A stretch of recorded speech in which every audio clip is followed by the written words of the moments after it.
문재훈입니다. 자, 일단 6월 평가원 모의고사 보시느라 정말로 수고가 많으셨고요. 자, 이 6월 모의고사 같은 경우는 매년 강조하지만 수능을 출제하는 그 기관과 똑같이 평가원에서 내는 시험이고, 그리고 이제 수능 시험은 절대로 영어 교양 시험이 아니라고 했죠. 철저하게 그 출제 포인트가 있고 코드가 있는 시험인 만큼 이 6월 시험은 그 코드를 되게 잘 반영한 시험 중 하나예요. 자, 그렇기 때문에 절대로 제가 가끔 까무러치는 게 어차피 이 문제가 똑같이 수능에 나오는 것도 아닌데 뭐하러 내가 또 이거 해설 강의까지 들어야 돼? 라고 생각하시면 큰일 납니다. 철저하게 분석하시고, 특히나 본인이 틀린 문항 같은 경우는 자, 그 지문의 패턴이라든가 구조라든가 문제풀이 방식 하나하나 다 뜯어서 분석을 하셔야 돼요. 그래서 이제 해설 강의 잘 들으시고 그 다음에 보완을 잘 해주시길 바랍니다.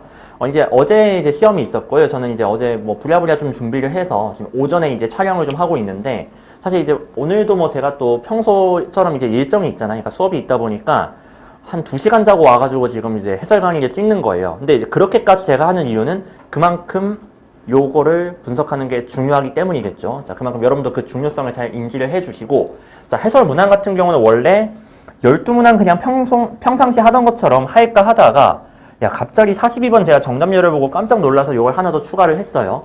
자, 요거랑 관련해서 좀 이제 총평을 좀 해드리자면요. 일단 시험 난이도가 막 높았다고 할 수는 없습니다. 작년 6월하고 비교해서도 그렇고 작년 수능하고 비교해서도 그렇고 난이도는 그냥 이제 무난했다고 봐주시면 되겠고, 뭐 조금 이제 다른 게 있다면은 작년 6월 같은 경우는 사실 이제 킬러 문항이라고 해서 특정 문항의 오답률이 좀 집중되는 성향이 있었어요. 근데 이번 시험 같은 경우는 뭐 물론 이제 정답률이 낮은 30%대 문항이 있었지만 작년 6월만큼은 또 이제 아닌 것 같고, 오히려 예상치 못한 약간 이제 중킬러 유형에서의 복병이 좀 몇 개 있었죠. 30번도 그렇고 아까 말씀드린 42번도 그렇고, 자, 그런 것들이 이제 조금 이제 있었다고 보시면 되겠고, 좀 주목하셔야 될 거는 제가 작년에 그 수능 해설을 할 때 이제 말씀을 드린 건데, 이제 간접쓰기 유형, 특히나 문장살인 유형 같은 경우는 거의 이제 끝물에 다다랐거든요. 작년 수능이 어땠냐면요, 39번 문제가 되게 이제 지문 자체도 더러웠을 뿐더러 평소에 이제 평가원에서 안 하던 짓인데 본문에 없는 문장을 추가해가면서 약간 문장을 만들었어요. 그런 식으로 이제 문제를 만들었는데, 그걸 보면서 이제 거의 이제 삽입 유형도 거의 이제 끝물이 왔는가 싶었는데, 자, 아니나 다를까 간접쓰기가 이제는 뭐 새로운 시도를 막 크게 막 할 것처럼 보이진 않습니다. 거의 이제 예전의 패턴을 그냥 반복하는 식으로 출제를 했고, 그래서 물론 정답률이 낮은 문항이 있었지만 그거랑은 별개로 되게 평이한 패턴으로, 그냥 무난한 패턴으로, 그냥 기출문제를 제대로 공부하셨으면 누구나 맞힐 수 있도록 출제를 했고, 자, 그런 점에서 이제 빈칸의 비중이 훨씬 더 높아졌다라는 거, 그걸 좀 체크를 해주시면 될 거예요. 자, 그 다음에 이건 이제 좀 약간 혼나셔야 되는 건데, 특히나 제 수업을 들었는데 지금 제가 적은 요 5문항 있죠. 뭐 오케이, 틀린 것까지는 뭐 어쩌다 그러다 칩시다. 여기서 막 크게 헤맸다? 야, 그건 진짜 공부 방법이 잘못된 거예요. 자, 이거 제가 뒤에서 좀 이따 이제 잔소리를 좀 할 거니까 잠깐 일단은 좀 유보를 해놓고, 단어 관련해서 일단 말씀을 드리자면요. 이건 매년 제가 또 말씀드리는 것 중 하나예요, 이것도. 주석은 절대적인 게 아닙니다. 그러니까 예전엔 주석을 달아줬었는데 이제 더 이상 주석을 안 달아준 단어가 매년 나오고 있어요. 예전에 optimal 같은 경우도 원래는 달아줬었는데 이제는 안 달아주고 있고, 작년 같은 경우는 이제 번영하다, flourish 같은 경우도 이제 주석을 더 이상 안 달아주게 되었죠. 자, 이번 시험 같은 경우 이제 autonomy가 되겠고, 이제 어느 정도 난이도가 너무 높지 않으면서 이제 핵심적인 단어들 있잖아요. 자, 그런 것들에 대해서는 주석이라고 해서 이제 암기를 안 하시면 안 되고 어느 정도 이제 하셔야 된다는 거 기억해 주시면 되겠습니다. 자, 이번 시험에서 조금 뭐랄까 의의가 있다면은 자가 진단이 저는 되게 괜찮다고 생각을 하거든요. 제가 이제 독해 피지컬이라는 표현을 썼는데, 자, 이게 무슨 말이냐. 운동선수 같은 경우에도요, 뭐 되게 이제 피지컬이 좋아서, 신체적인 조건이 좋아서 운동을 잘하는 선수가 있는가 하면은 되게 왜소하고 힘도 좀 없어 보이는데 기술이 좋아가지고 좀 되게 운동을 잘하는 선수가 있잖아요. 약간 저는 수능 독해 같은 경우도 비슷하다고 생각을 해요. 어떤 학생 같은 경우는 그냥 진짜 머리가 좋아서, 혹은 영어 실력 자체가 워낙에 출중해서 이 수능 영어 시험을 잘 보는 학생이 있는가 하면은 대다수가 여기에 속합니다. 이제 일부 학생들은 좀 그런 부분이 떨어지더라도 어느 정도 이 수능에 대한 이해를 잘 해가지고 기술적으로 그걸 극복하는 학생들이 있거든요. 그러니까 아무래도 이제 공부라는 것 자체가 어느 정도는 유전자 빨이고, 또 수능 영어 이 공부 방법 자체가 10년 전에서 거의 정체가 되어 있거든요. 그게 제가 제일 안타까워하는 건데, 자, 그러다 보니까 대부분의 학생들이 사실 그냥 독해 피지컬, 그냥 읽고, 그냥 풀고, 그냥 영어 자체만 공부하고, 그렇게 해왔어요. 근데 이제 그런 학생들은 아무래도 이제 처음에 있었던 이 21부터 24번 요 부분 있죠. 요 세문항에서 뭐 맞히기야 맞췄겠죠. 근데 시간을 좀 많이 잡아먹고 두 번, 세 번 읽었을 가능성이 굉장히 높고, 특히나 이번에 국병이었던 30번과 42번 이 중 하나를 아마 틀리지 않았을까라는 생각이 들어요. 자, 그리고 빈칸은 뭐 말할 것도 없죠. 34번도 마찬가지고, 야, 36, 38번 있죠. 요거 같은 경우는 제가 진짜 틀렸으면은 이건 진짜 혼나야 돼요. 왜냐면 기출에서 똑같은 패턴이 몇 번이고 나왔던 문제거든요. 자, 물론 이제 어려웠을 포인트가 있습니다. 그걸 제가 짚어드릴 거예요. 그렇지만 혹시 이걸 틀렸다, 내가 기출을 했는가 안 했는가 일단 체크를 꼭 해보시고, 했으면 더 중요해요. 했는데 저걸 틀렸다? 자, 꼭 자기 반성을 해보시고 분석을 해보셔야 됩니다. 내가 저걸 왜 틀렸을까? 좀 이따 이제 해설을 하면서 제가 짚어드리도록 할게요. 자, 그러니까 기출학습 제가 역사 공부와 같다라고 적어놨는데, 그럼 역사 공부를 하는 이유는 과거의 과오를 반복하지 않기 위해서다 라는 말을 하잖아요. 마찬가지입니다. 여러분 선배들이 예전에 비슷한 문제에서 틀렸어요. 그 과오를 여러분이 또 반복하시면 안 됩니다. 아시겠죠? 자, 기출은 되게 중요하고, 영어라고 해서 기출이 뭐 다른 과목에 비해서 중요성이 떨어진다? 절대 그렇지 않습니다. 절대 그렇지 않다라는 거. 자, 그리고 이거 제가 따로 빼놨어요. 너무 열받아가지고. 그러니까 저도 이제 나름 문제를 풀면서 요건 학생들이 좀 어려워하겠구나라고 이제 좀 예상을 할 거 아니에요. 물론 34번? 오케이. 저야 뭐 이거는 맞아야 된다고 생각하겠지만 어려워할 만한 포인트가 있었으니까 또 이거 맨날 나왔던 패턴인데 또 틀리겠구나 싶었어요.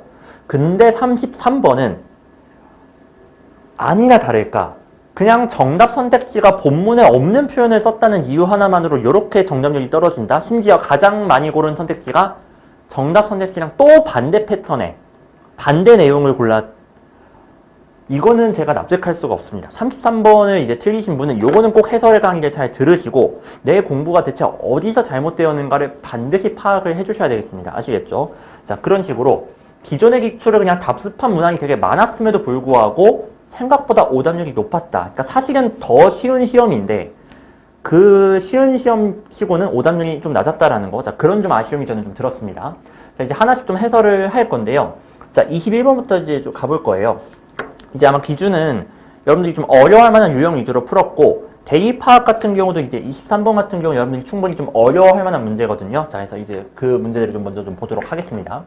자, 21번 이제 함축 의미 문제인데, a stick in the bundle. 이 이제 얘가 의미하는 걸 찾아야 되잖아요. 조금 변화가 있었어요. 뭐냐면요. 실제로 이제 이렇게 가르치시는 분들도 이제 많으셨을 거예요. 뭐냐면은 얘는 이제 빈칸하고 똑같아서 얘 그냥 없다고 생각하고 얘 그냥 지우고 풀어도 된다라고 이제 많이들 이제 풀었을 수 있는데, 실제로 그게 지금까지는 통했었거든요. 근데 얘는 좀 얘기가 달라졌습니다. 왜 그러냐면은 얘를 그냥 지우고 이 각각의 당사자들이 소유한 것이 무엇인가 그걸 찾으려고 했을 땐 좀 찾기가 쉽지가 않아요. 그러니까 이 문제 같은 경우는 실제 이 밑줄친 표현 자체가 중요해요. 스틱이 의미하는 게 무엇인가? 이걸 찾아야 되겠구나라고 좀 접근을 해야 된다라는 거. 자, 그런 부분이 좀 차이점이 있었고, 근데 그거 외에는 사실 단순했습니다. 자, 그런 패턴을 저랑 공부는 저랑 했었을 거예요. 이제 제 수업을 들으신 분들은 스틱이 가리키는 게 뭔지를 찾아야 돼요. 근데 바로 첫 문장에서 자, 뭐라고 하는지 잘 보세요. Describe ASP 하면 A를 B라고 묘사하다잖아요. 그럼 이제 변호사들은 때때로 소유권이란 거를 a bundle of stick, 막대기 묶음이라고 묘사를 한대요. 설명을 한대요. 그럼 막대기 묶음이란 건 뭐예요? 소유권이에요. 자, 이런 식으로 이 번들은 소유권을 말하는구나 라는 거 바로 파악할 수 있겠죠. 자, 이런 식으로 접근하면 크게 어려울 건 없다라는 거예요. 자, 이 문제 같은 경우는 뭐 난이도가 높은 건 물론 아니지만 약간 기존과는 패턴이 달라진 게 이 밑줄 친 부분의 단어 의미 자체가 나름 좀 중요한 역할을 했다라는 거. 그래서 이런 식으로 살짝 약간 출제 경향성의 변화가 있다라는 거 기억을 좀 해주시고. 근데 이런 패턴이 뭐 처음 나온 건 아닙니다. 처음 나온 건 아니기 때문에 다만 이제 기존에 자주 나왔던 그 패턴하고는 약간 차이점이 있다라는 거. 자, 그걸 좀 말씀을 드릴게요. 그래서 이어서 보면은 일단 막대 묶음이라고 했죠. 막대 묶음. 자, 이제 변호사들이 설명을 하기로 묶음이죠. 이건 뭐랑 같냐면은 소유권하고 같대요. 소유권이라고 이제 묘사를 한다고 했고, 그 다음에 이어서 보면은, 이거 이제 비유겠죠. 그래서 이 비유는 도입이 되는데, 약 한 세기 전에 도입이 되었고, 그리고 이 비유는요, dramatically transform, 극적으로 바꿨대요. 그 법에 대한 교육과 관행을 극적으로 바꿨다고 합니다. 자, 그리고 이 비유는 유용하대요. 왜 그러냐면은, 이 비유는요, 자, CASP라는 표현이 나왔죠. 우리로 하여금 이 소유권을 역시나 뭐 그룹핑 역시 묶음이라고 보시면 돼요. 뭐의 묶음으로 보냐면은 어떤 사람들 간의 권리의 묶음으로 소유권을 보게 한대요. 그리고 이 권리는요, 분리될 수 있고 put together, put back together, 다시 뭔가 합칠 수도 있대요. 아, 그러니까 아까 이제 막대기의 묶음이란 건 소유권이라고 했잖아요, 일종의. 근데 이 소유권이란 건 또 뭐래요? 사람들 간의 권리를 묶어놓은 거래요. 권리의 묶음이라고 하면 되겠죠. 자, 이게 묶어놓은 거니까 분리할 수도 있고 그리고 다시 합칠 수도 있다. 자, 요렇게까지 좀 이해를 해주시면 되겠습니다. 자, 그러고 나서 When you say it's mine, 이거 내 거야 라고 여러분이 말했을 때 뭐랑 관련해서? 어떤 자원과 관련해서 야, 이거 내 거야 라고 말했을 때 종종 이것은 의미한대요. 여러분이 많은 막대기를 소유하고 있다라는 것을 의미한대요. 이 막대기는 그 완전한 묶음을 메이크업, 구성하고 있는 막대기가 되겠죠. 그래서 뭐 뒤에는 이제 콜론 한 다음에 이 막대기에 대한 예시가 나온다고 보시면 돼요. 이게 되면은 뭐 판매하는 막대기, 뭐 빌려주는 막대기 등등. 그 다음에 이제 뭐 권리인데 뭐 저당을 잡히고 허가를 해주고 그냥 공짜로 거저주고 혹은 파괴할 그런 권리. 이런 것들이 다 이 막대기 안에 포함이 되어 있다라고 봐주시면 되겠습니다. 그러니까 지금 비유라는 거 아시겠죠? 어떤 자원이 있어요. 그 자원에 대한 소유권, 자원에 대한 권리를 막대기라고 지금 표현하고 있다라고 봐주시면 돼요. 그걸 막대라고 표현하고 있는 거고 그 막대는 이런 종류가 있다. 여기까지 나온 겁니다. 자, 그 다음에 노하고 이제 역적용에서 나왔으니까 잘 봐주셔야 되겠죠. 종종 우리는요, 스프레이, 나눈대요, 막대기를. 그쵸, 아까 나눌 수 있다고 했죠. 마치 뭐처럼요? A piece of land, 땅을 이제 나누는 것처럼, 땅 조각처럼 나누기로 한다고 합니다. 그래서 마치 이제 땅에는 그 땅 소유주가 있고, 그 다음에 모기지를 갖고 있는 은행이 있고, 그 다음에 임차권을 갖고 있는 임차인이 있고, 그 다음에 거기 뭐 이제 들어갈 수 있는 그런 권한이 있는 배관공이 있고, 그리고 뭐 광물에 대한 권리를 갖고 있는 회사가 있고, 이렇게 이제 땅과 같은 경우도 여러 개의 이제 어떤 권리를 가진 사람들로 나눌 수 있잖아요. 이게 조금 예시가 낯설 수 있는데, 뭐 단순하게 생각하면은 이 강의하는 공간, 여러분들이 뭐 수업을 듣는 학원을 생각해 보세요. 당연히 그 학원이라는 공간은 건물주가 있겠죠. 그 학원을 소유한 사람이 있겠고, 하지만 그 건물주가 학원장님한테 그걸 이제 빌려줬으니까 학원장님도 어느 정도 거기에 대한 권리가 있다고 보시면 되겠고, 또 거기서 수업을 하는 강사의 권리가 있고 수업을 듣는 학생의 권리가 있잖아요. 이런 식으로 소유주는 한 명이지만 거기에 대한 권리를 갖고 있는 사람은 여러 명이라는 거 아시겠죠? 자, 그런 권리들을 다 묶어놓은 게 역시나 이제 막대의 묶음이다. 그렇게 봐주시면 되겠습니다. 그러니까 요거를 이제 땅으로 이제 옮겨갔을 뿐 똑같은 내용을 말하고 있어요.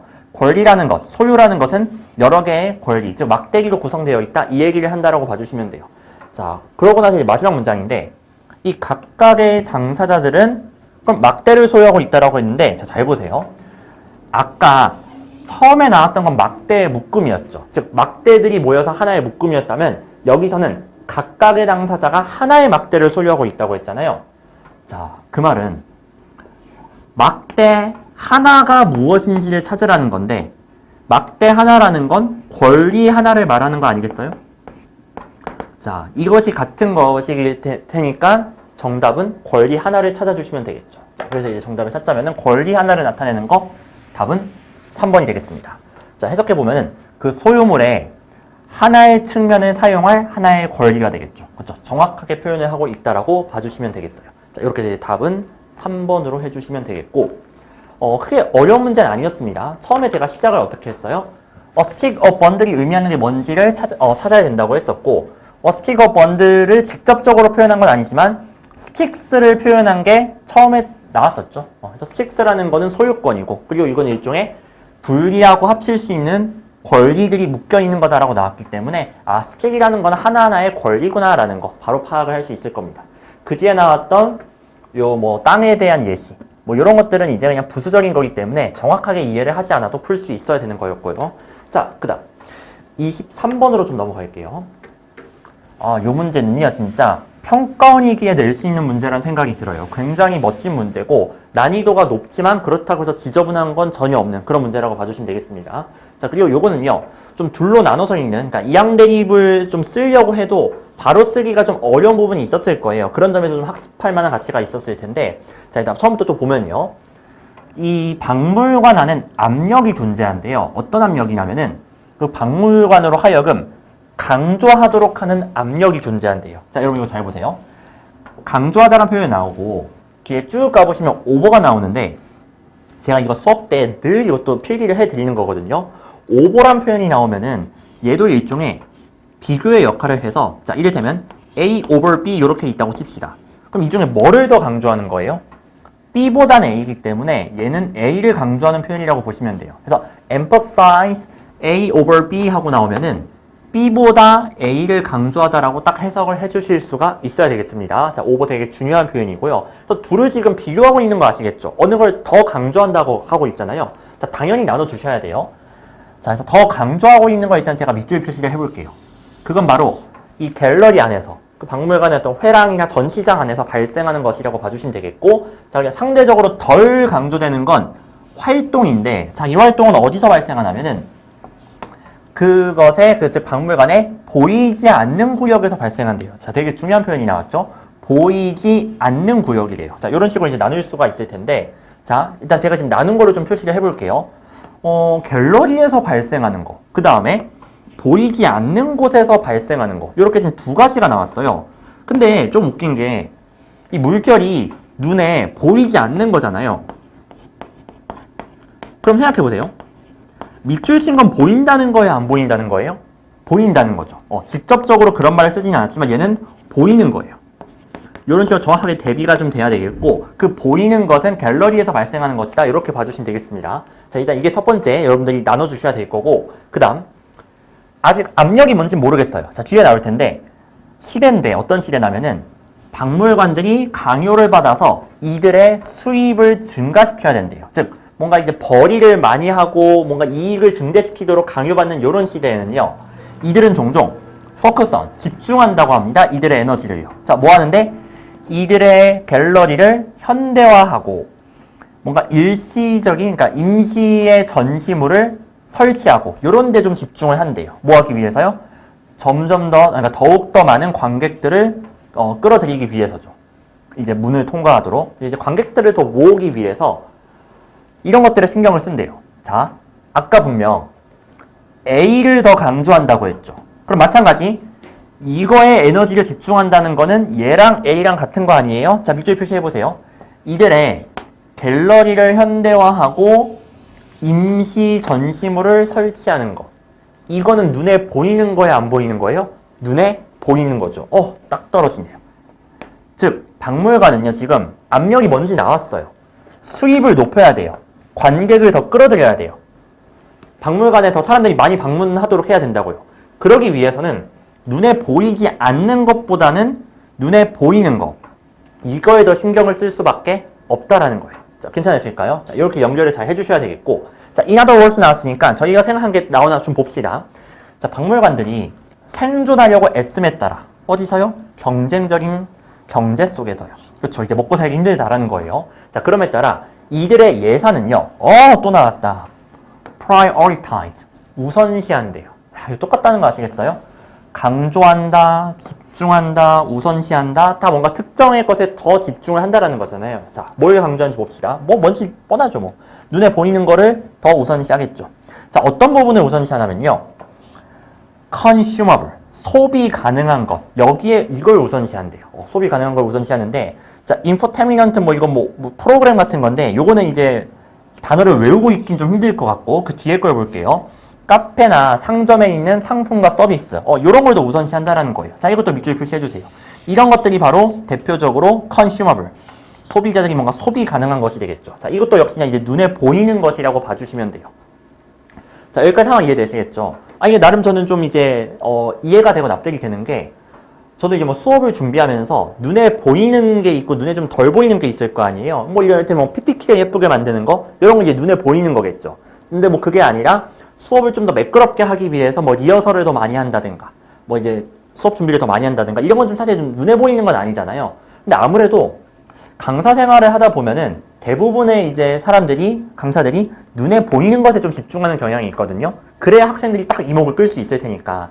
저는 이제 아무래도 본질적인 건 역시 강의 자체겠죠. 저는 이제 보이지 않는 본질에 좀 더 집중을 하는 걸 좋아하는 편인데 아무래도 이런 고민은 누구나 할 것 같아요. 박물관도 마찬가지 아니겠어요? 당연히 눈에 보이지 않는 박물관의 본질, 거기에 집중하면 좋겠지만 일단 지금 먹고 살기가 힘드니까 당장 관객을 끌어들여야 되니까 보이는 것에 지금 집중을 할 수밖에 없는 상황이다. 이렇게 좀 내용을 이해해 주시면 될 것 같아요. 자, 지금 3번이나 반복이 되었습니다. 3번 반복이 되었는데 안 보인다? 아, 이거는 어디선가 독해가 안 됐다는 거겠죠. 어디서 안 된 거냐면 제가 아까 말씀드린 분명 박물관이 특정의 것에 집중한다는 내용이 나왔어요. 거기에 집중한다는 내용이 반복되었는데 그거에 여러분이 이제 포착을 하지 못한 거예요. 자, 그리고 이 표현이 좀 어려운데 잘 보세요. 요거는 이제 중간에 끼어 들어간 거고 store rooms가 주어 그 다음 are가 동사가 될 텐데 저 unlight가요. 여러분 light가 light의 과거분사형이에요. 불을 밝히다가 될 거고 뭐 glamorous는 이제 뭔가 화려한이잖아요. 그럼 unglamorous니까 화려하지 않은 거예요. 자, 불을 밝히지 않고 화려하지 않다? 이 말 왜 나왔어요? 이게 번역하는 게 중요한 게 아니에요. 이 말 왜 나왔어요? 보이지 않는 거잖아요. 보이지 않는 게 나온 거예요. 그래서 눈에 보이는 건 좀 많이 나왔죠. 아까 말했던 것처럼 뭐 카페에 있는 뭐 상품이라든가 그런 것들은 눈에 보이는 거라면 보이지 않는 건 대체 뭐지? 했는데 드디어 나왔습니다. 바로 스토어룸. 전시실이에요. 전시실이 아니죠, 소리. 그 박물관에 있는 물건들을 보관하는 곳이에요. 보관소가 되겠죠. 보관 창고.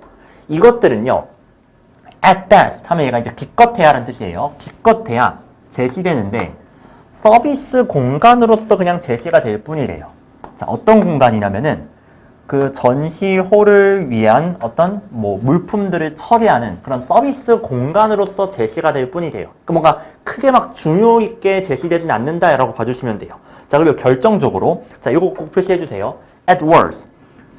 최악은 뭐냐? 자, 글쓴이가 최악이라고 했잖아요. 박물관이요. 점점 더 많은 자원을 쏟아붓고 있대요. 즉 여기에 집중하고 있다는 거죠. 4번째 나왔습니다. 밑줄에 표시해 주세요.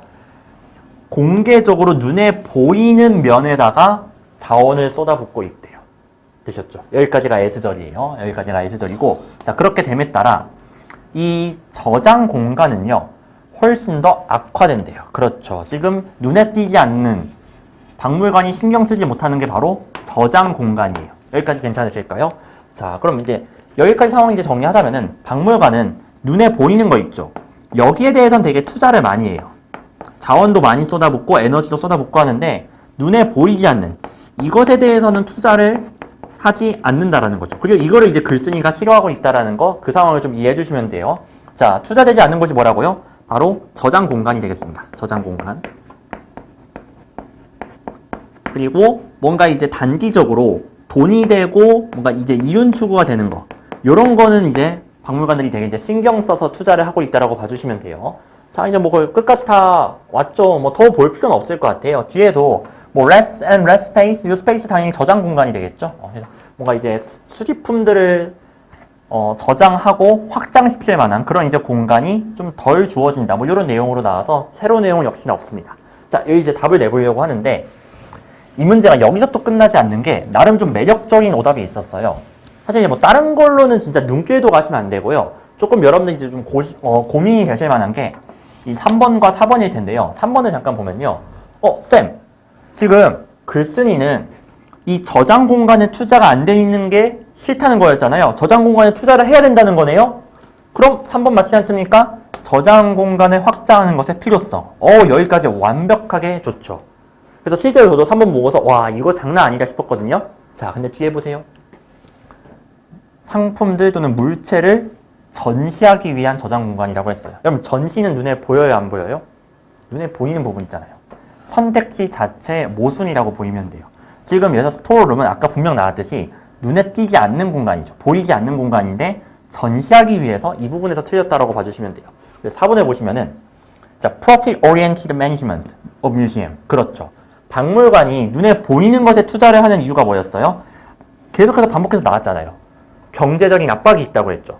뭔가 돈을 벌어들여야 되고 그 박물관에 사람들을 끌어들여야 되고 그런 식의 이윤을 추구해야 되는 상황이었다고 했잖아요. 그것으로 인한 결과가 바로 눈에 보이는 것에 투자를 하고 눈에 보이지 않는 저장 공간에 투자를 못하는 상황이라고 했죠. 자, 그렇게 해서 이제 답이 4번이라고 보시면 돼요. 자, 근데 이거 굉장히 어려운 문제가 맞는 게 사실 이제 키워드만 가지고 대충 이제 문제를 풀면은 분명 3번으로 눈길이 더 갈 수가 있었을 거예요. 4번에는 직접적으로 저희가 아까 집중해서 보았던 뭐 저장 공간이라든지 눈에 보이냐 안 보이냐든지 이런 단어들이 다 빠져 있잖아요. 그럼에도 불구하고 충분히 이 내용들을 담을 수 있는 그런 선택지라는 거 아시겠죠? 자, 이렇게 이제 난이도가 높은 주제 문제도 충분히 출제될 수 있다는 거 잘 봐주시면 되겠고, 자, 어디서 막혔는지를 꼭 기억을 해주세요. 둘 중 하나일 겁니다. 3번, 4번씩이나 반복되었음에도 불구하고 이 핵심적인 대립구도를 파악하지 못했던가, 혹은 그것까진 파악을 했는데 마지막에 이 선택지 때문에 아쉽게 좀 틀렸던가, 이제 둘 중 하나일 텐데, 이제 후자인 경우에는 역시나 이런 기출문제를 통해서 경험을 하셔야 되겠죠. 자, 그래서 제가 6월이 중요하다는 거예요. 아, 요 정도의 선택지까지도 만드는구나. 요렇게까지도 좀 오답률을 높이려는 시도가 있구나라는 거. 자, 그런 걸 좀 체크를 해주시면 되겠습니다. 자, 이제 대입 파악까지 이제 했고요. 잠깐 칠판 좀 지웠다가 이제 다음 페이지 넘어가서 어법부터 좀 해설을 하도록 할게요. 자, 네, 어법 이어서 가도록 하겠습니다. 어법도 정답률이 생각보다 되게 낮았어요. 낮아서 되게 의외라는 생각이 들었는데, 자, 이제 정답이 되는 부분만 좀 제가 좀 빠르게 좀 설명을 좀 드리자면요. 3번을 좀 보실까요? 문장 구조를 좀 전반적으로 봤을 때, 이게 뭐 오즈의 마법사에 나오는 그 등장 인물들이 좀 등장을 합니다. 요 패턴을 좀 말씀드려야 되겠네요. 뭐냐면은, 자, 아마 요 정도는 기본적으로 잡혀 있을 거라고 믿는데, 어떤 명사가 나왔는데, 그 뒤에 또 명사가 나오고 동사가 나왔을 때, 자, 여러분, 일단 명사가 2개가 연이어 나온다는 것 자체가 되게 특수한 케이스라고 보시면 돼요. 뭐, 4형식 문장이 아닌 이상, 혹은 뭐, 5형식이 아닌 이상, 명사가 연이어 나오는 건 되게 특이하거든요. 자, 그러기 때문에 특히나 명사가 2개 나오고 동사가 나왔을 때는 이거는 잘 주목을 하셔야 돼요. 자, 이런 경우 어떻게 된 거냐? 이 두 번째 나온 명사랑 동사가 앞에 있는 명사를 수식해주는 이런 구조라고 봐주시면 돼요. 그래서 여기에는 뭐 관계사, 관계대명사 같은 게 이제 생략되어 있다라고 볼 수 있겠죠. 자, 해석은 얘가 주어이기 때문에 주어가 동사하는 명사, 이런 식으로 이제 해석이 된다라고 봐주시면 돼요. 자, 이 구조가 좀 반복이 될 건데요. 보세요. courage 명사고 lion 명사죠. 그럼 두 번째 명사랑 동사가 앞에 있는 courage 수식해주는 거예요. 되셨죠? 마찬가지 intelligence 명사 나왔고요. 그 다음에 scarecrow 허수아비죠. 명사 나왔고 wrongful가 바라다예요. 제 동사입니다. 역시나 얘 수식해주다라고 봐주시면 돼요. 그 다음에 한 번만 더 같은 구조. 자, 양철인간 얘가 앞에 있는 emotion을 수식해주는 거죠. 자, 구조 보이시죠? 그러니까 이 문장은요, 이 and로 인해서 주어가 3개가 연결되어 있는 이런 구조라고 봐주시면 돼요. 자, 그래서 한번 해석을 해보면은 사자가 원하는 용기, 그 다음에 허수아비가 바라는 갈망하는 어떤 기능, 그 다음에 양철인간이 꿈꾸는 감정. 자, 이것들은 다 뭐라는 거예요? 자, 한 번 더 나오죠. 이들이 이미 possess, 소유하고 있는 attribute, 속성, 특징이라고 합니다.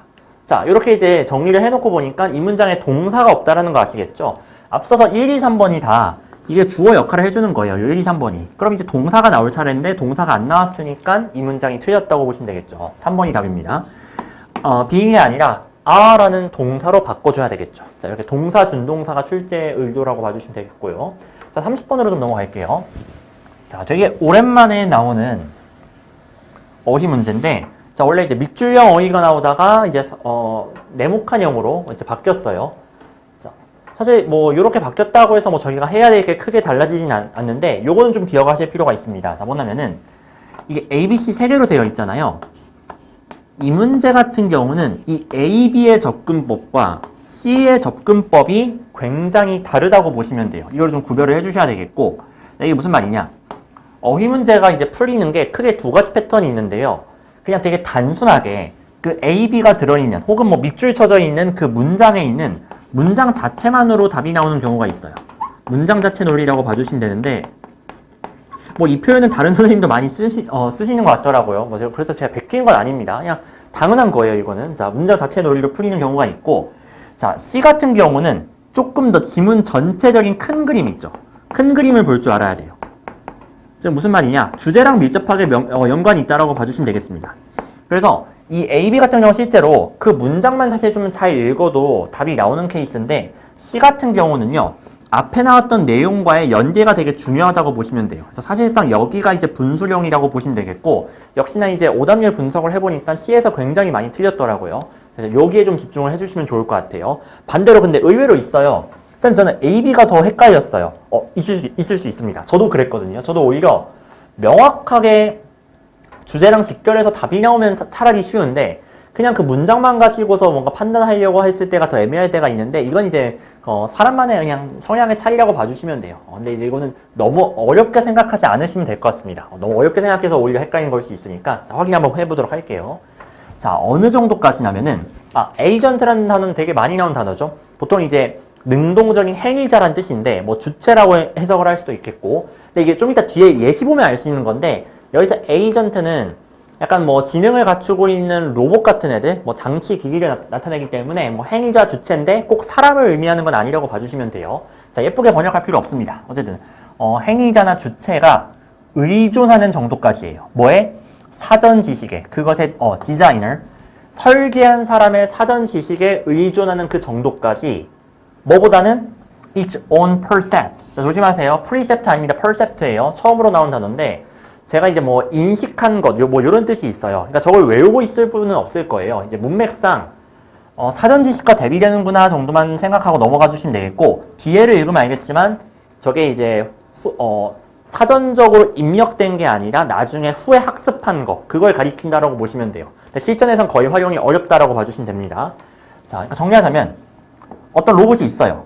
그 로봇을 디자인한 사람이 그 로봇에다가 사전 지식을 넣어준 거예요. 근데 그 로봇이 그 사전 지식에 의존하는 정도까지는요.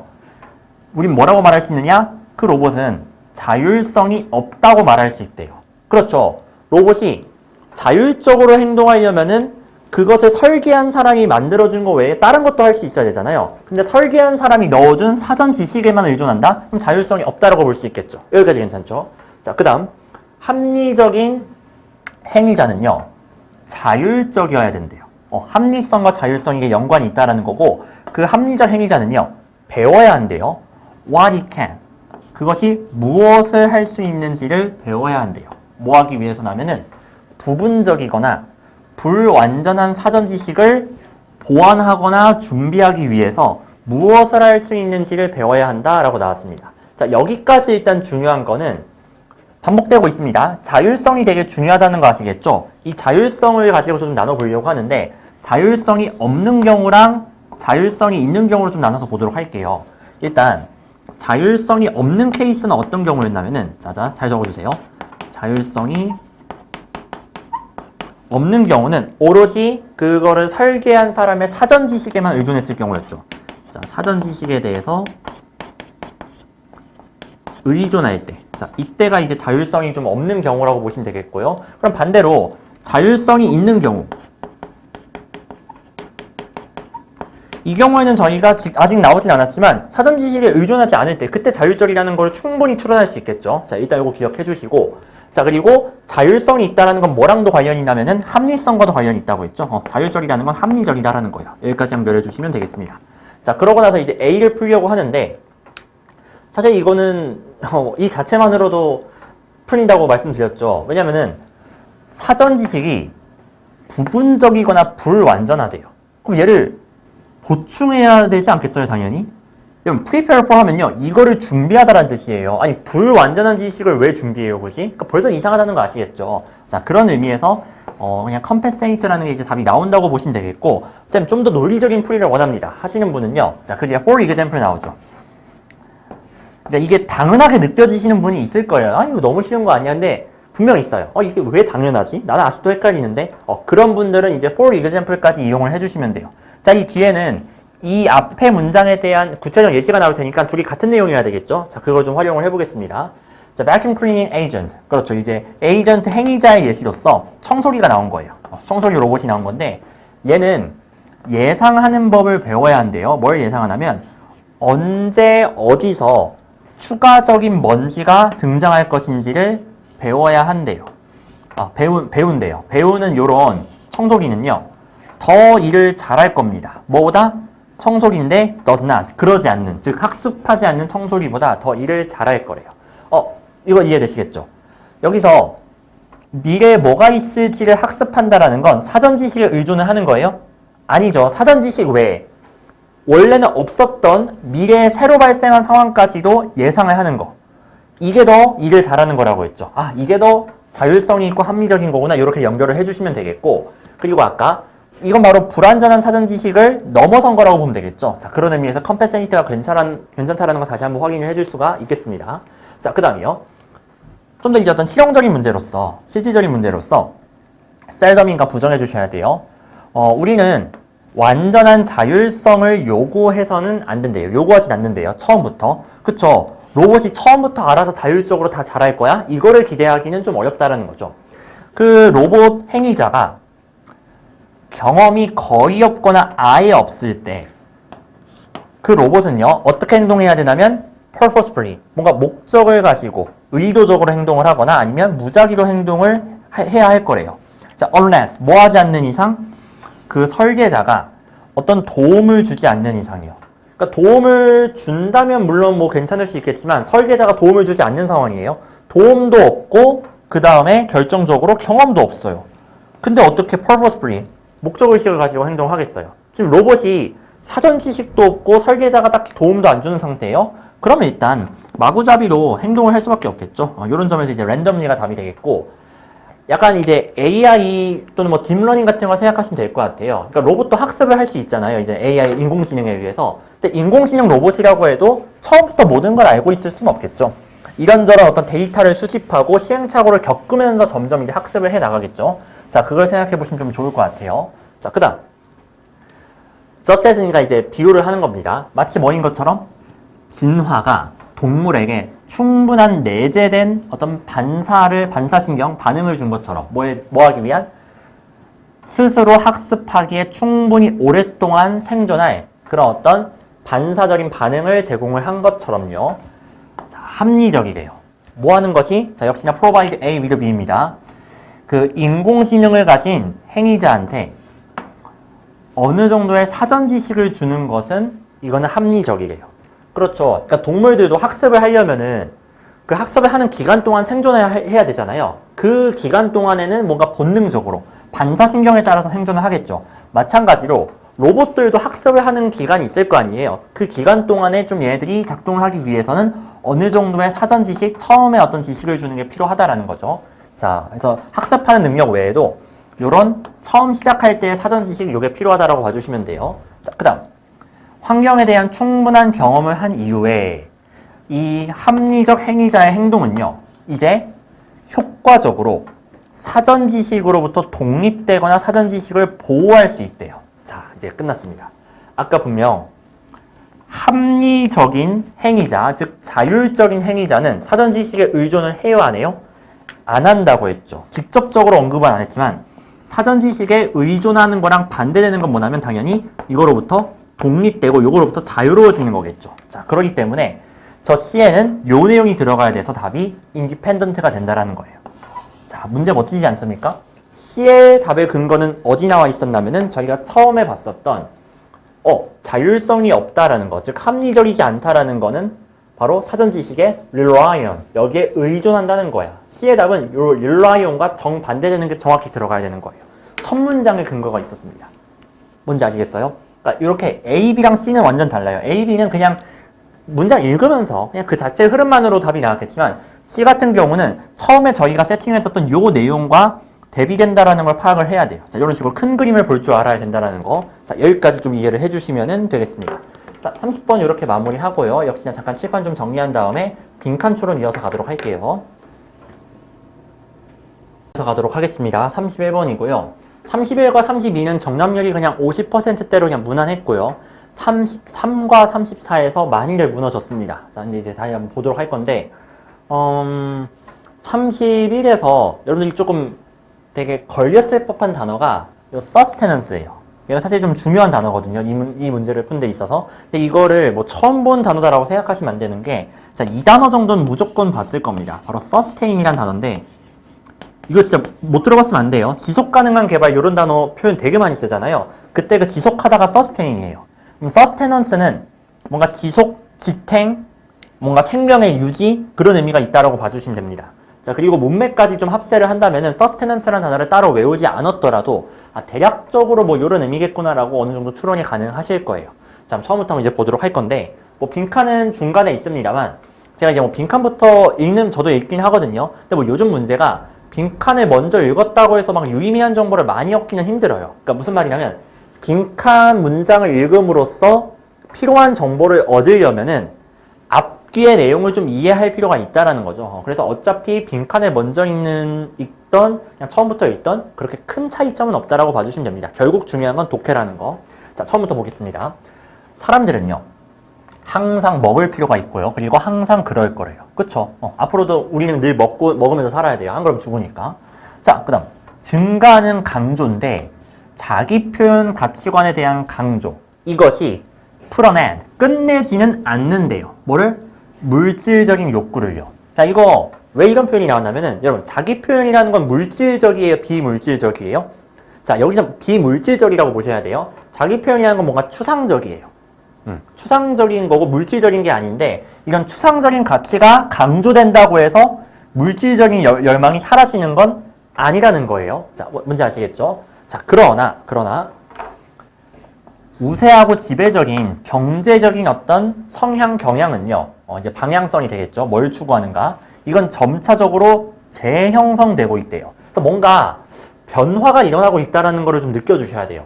뭔가 더 강조되고 있고 뭔가 좀 변화되고 있고. 그래서 제가 변화하고 있는 상황이 나오면은 무엇이 변화하고 있는가? 변화하기 전과 후의 상태 대비가 어떠한가? 이거 꼭 체크해야 된다고 말씀드렸죠. 자, 그게 뭔지 좀 생각하면서 봅시다. 자, 일단 사람들인데 지식 부문에서 일하는 사람들은요 계속해서 고연봉을 추구한대요. 이건 재미없어요. 왜? 변화가 아니잖아요. 예나 지금이나 돈 많이 벌고 싶어 한다. 이건 뭐 새로울 게 없습니다. 자, 중요한 건 당연히 but 뒤에가 되겠죠. 보시면은 이들은요 동등하거나 더 큰 강조를 둔대요. 강조하는 거 다시 한번 나왔네요. 뭘 강조하냐면은 자극적인 일을 하는 거. 약간 좀 재밌는 일을 하는 거죠. 그리고 follow their own time schedule. 자기의 어떤 시간 스케줄을 따르는 거. 이런 것들을 더 강조한다라는 거예요. 그럼 전반적으로 봤을 때 강조하고 있는 걸 좀 정리해서 보니까 자기 표현적인 가치를 강조하고요. 그 다음에 이 일이 좀 재미있는가? 스티뮬레이팅한가? 그리고 내 스케줄을 맞는가? 뭐 이런 것들을 조금 더 강조한다라고 보시면 돼요. 약간 뭐랑 비슷하냐면 왜 워라벨이란 말 이제 되게 많이 쓰잖아요. 예전엔 그냥 무조건 돈 많이 벌고 잘 먹고 잘 살고 이게 제일 중요했다면은 이제는 좀 내가 돈을 좀 덜 벌더라도 나의 어떤 스케줄에 맞게 좀 여유를 가지고 좀 재미있는 일도 하고 그러면서 살아가는 게 더 좋다. 약간 이런 식으로 가치관이 바뀌었잖아요. 약간 그런 걸 좀 담고 있다라고 봐주시면 돼요. 자, 그래서 이 글에서 과거에 비해서 좀 더 강조되고 있는 거. 이게 바로 변화가 되겠죠. 이게 바로 변화예요. 좀 더 강조되고 있는 게 뭐가 있나 보니까 뭐 자기 표현 같은 거. 그리고 지금 나온 것처럼 뭐 이제 자극적인가 그리고 자기의 어떤 시간 스케줄 이런 것들이 조금 더 강조되고 있다는 거예요. 여기서 공통점이 좀 보이시나요? 보이면 좋고 안 보이면 좀 더 읽으면 되는 겁니다. 이어서 볼게요. 소비는요. 점차적으로 덜 결정된대요. 뭐에 의해서? 그렇죠. 뭔가 생명 유지의 필요에 의해서는 덜 결정된대요. 자, 덜이 중요해요. 아까랑은 이제 정반대죠. 더 강조되는 게 있고 덜 강조되는 게 있는데 자, 지금 나온 거는 강조가 좀 덜 되는 거라고 보시면 돼요. 강조가 덜 되는 건 뭐냐? 바로 생명 유지가 되겠죠. 그리고 이거는 앞에 나왔던 저 물질적인 욕망하고도 비슷하다고 보시면 돼요. 그렇죠? 내가 먹어서 에너지를 얻는 거 이건 물질적인 거잖아요. 이런 게 강조된다고 해서 우리가 이제 더 이상 밥 안 먹어도 돼? 그건 당연히 아니죠. 물질적인 욕망을 끝내는 건 아니에요. 하지만 예전에 비해서는 조금 더 덜 중요해진 거 역시나 사실이라는 겁니다. 자, 뭔지 아시겠죠? 그 뒤에 이어서 마무리하면은 소비되는 그 상품의 실질적인 사용, 실제 용도. 그러니까 이제 이거는 뭔가 이제 정신적인 가치라기보다는 이제 현실적인 가치가 되겠죠. 왜 음식으로 치면 뭐겠어요? 칼로리를 얻는 거. 이게 프랙티컬한 거 아니겠어요? 근데 음식을 통해서 뭐 SNS에 사진을 찍어서 사람들한테 보여주고 만족감을 얻는 거. 자, 이런 거는 이제 여기에 속하겠죠. 차이점 아시겠죠? 음식물을 섭취함으로써 에너지 얻는 거, SNS 사진 찍는 거. 이런 식으로 이제 뭐 차이점이 있다라고 봐주시면 되겠습니다.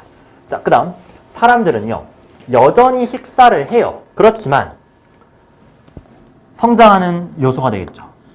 음식의 가치에서 성장하는 요소. 자, 이거 뭐라고 읽혀야 돼요? 음식의 가치에서 성장하는 요소, 더 강조되는 거 말하는 거죠. 더 강조되는 건 어떤 측면이다? 느낌 오지 않으세요? 지금 덜 강조되는 게 생명 유지랑 관련된, 그리고 현실적인, 그리고 물질적인 거였잖아요. 이거랑 대비되는 게 나와야 되지 않겠어요? 색깔 못 맞췄다, 소리. 요거랑 정확하게 대비되는 게 나와야 되기 때문에 얘들을 뭉뚱그려서, 얘는 뭔가 현실적이라기보다는 그냥 약간 정신적이고 추상적이고 덜 물질적인 게 되겠죠. 자, 그 내용이 여기 들어가면 돼요. 자, 그럼 다 몇 번입니까? 끝났어요. 비물질적인 답은 2번이 되겠죠. non-material. 자, 이렇게 와주시면 되겠고, 자, 잘 보세요. 양적인 거, 그 다음 영양과 관련된 거, 그 다음에 경제적인 거. 이거 전부 다 여기에 속하는 거 아니에요? 그쵸? 그 다음에 invariable 하면은 얘가 vary에서 나온 단어인데, vary가 변하다거든요. 그래서 variable 하면 가변적인, invariable 하면은 이제 변하지 않는, 가변적이지 않은, 변하지 않는 이라는 뜻인데, 아니 지금 더 강조되고 덜 강조되고 있다고 했는데 변하지 않는이라는 말이 나온다는 게 말이 가당키나 합니까? 아예 상관도 없고. 자, 그런 점에서 이제 가능한 거는 답은 2번이라고 봐주시면 돼요. 자, 이렇게 간단하게 31번은 풀린다라는 거. 자, 32번으로 한번 가보도록 하겠습니다.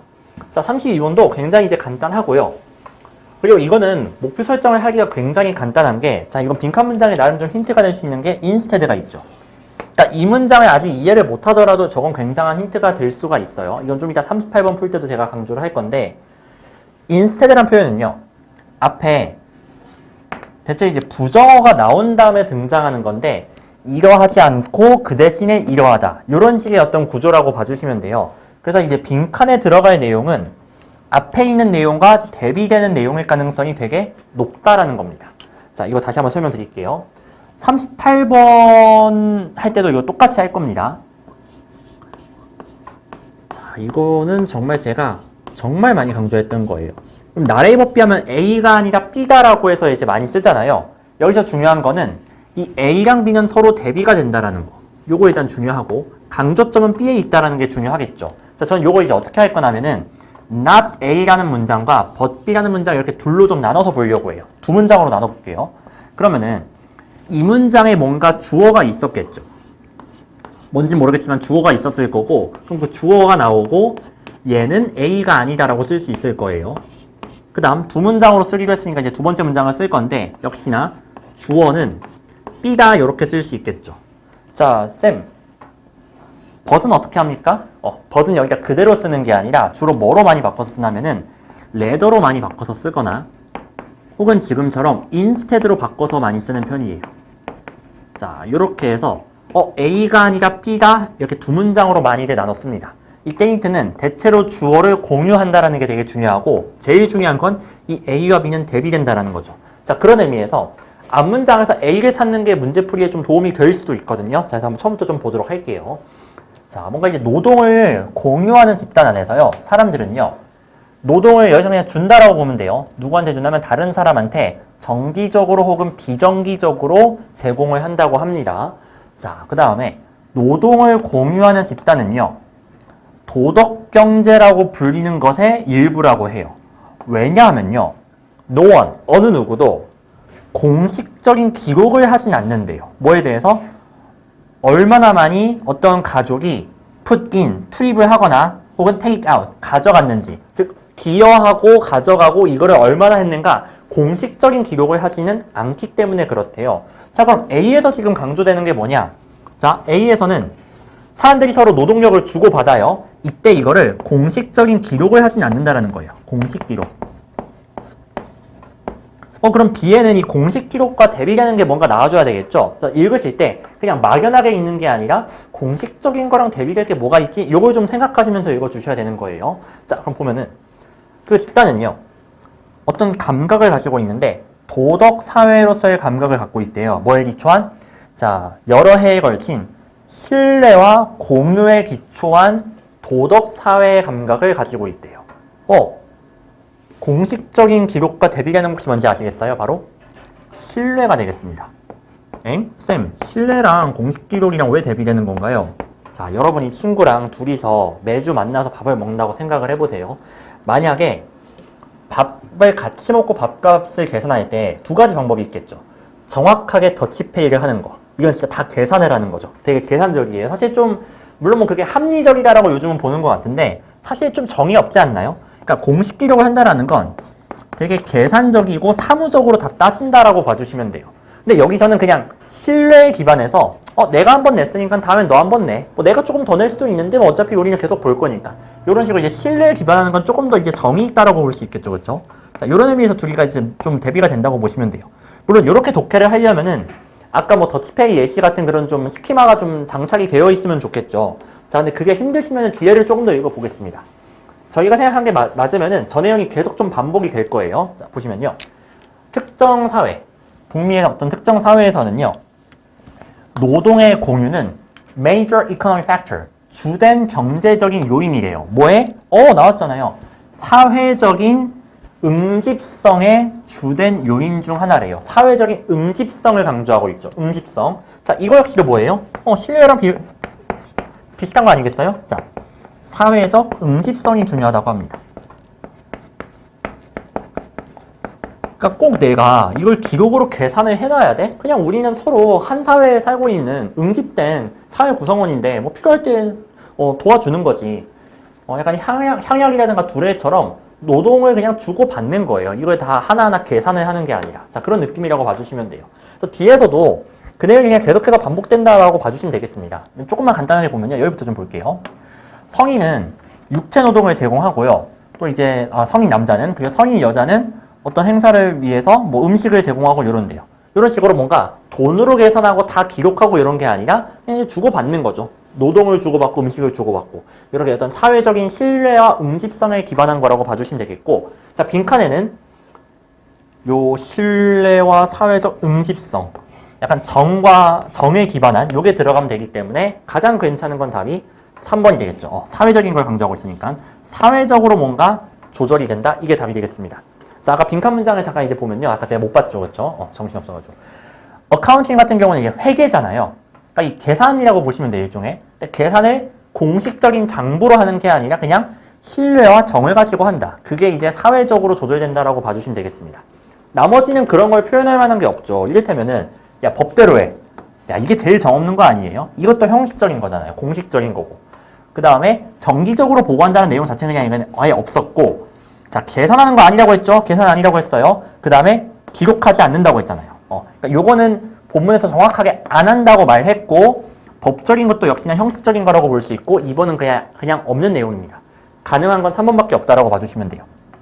그래서 요거 역시도 쌤, 사회적으로 조절된다라는 게 갑자기 왜 나오나 모르겠어요. 네, 그럴 수 있어요. 근데 아까 분명 사회적 응집성이란 표현이 나왔고, 일단 키워드가 거기서 나왔고, 조금은 배경 지식을 추가를 해주세요. 배경 지식이 필요 없다? 아니에요. 이젠 틀린 말입니다. 여기서 이 사회적 응집성이라는 거는 공식적인 게 아니라 신뢰와 정에 기반한 것이다. 이렇게 좀 연결을 해주시면은 왜 socially regulated가 답이 되는지 이제 좀 납득이 되실 거예요. 자, 이런 성향도 좀 이해를 해주시고, 그 다음 이제 정말 문제가 되는 33번으로 좀 넘어가도록 하겠습니다.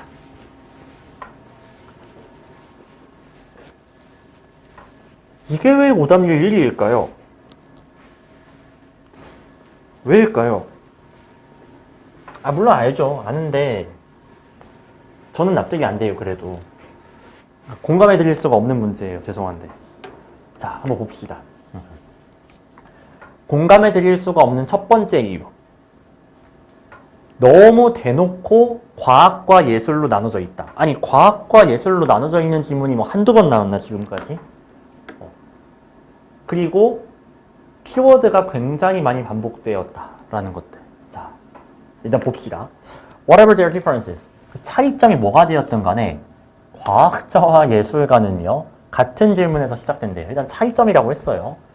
너와 내가 똑같은 걸 똑같은 방식으로 볼 수 있을까? If so, 만약 가능하다면은 how, 어떻게 그게 가능할까? 이런 질문에서 일단 시작한대요. 이건 공통점이에요. 자, 그러면은 저는 뭐 할 거냐면은 과학이랑 예술 이렇게 나눌 건데, 일단 처음엔 과학적 사고가 나오죠.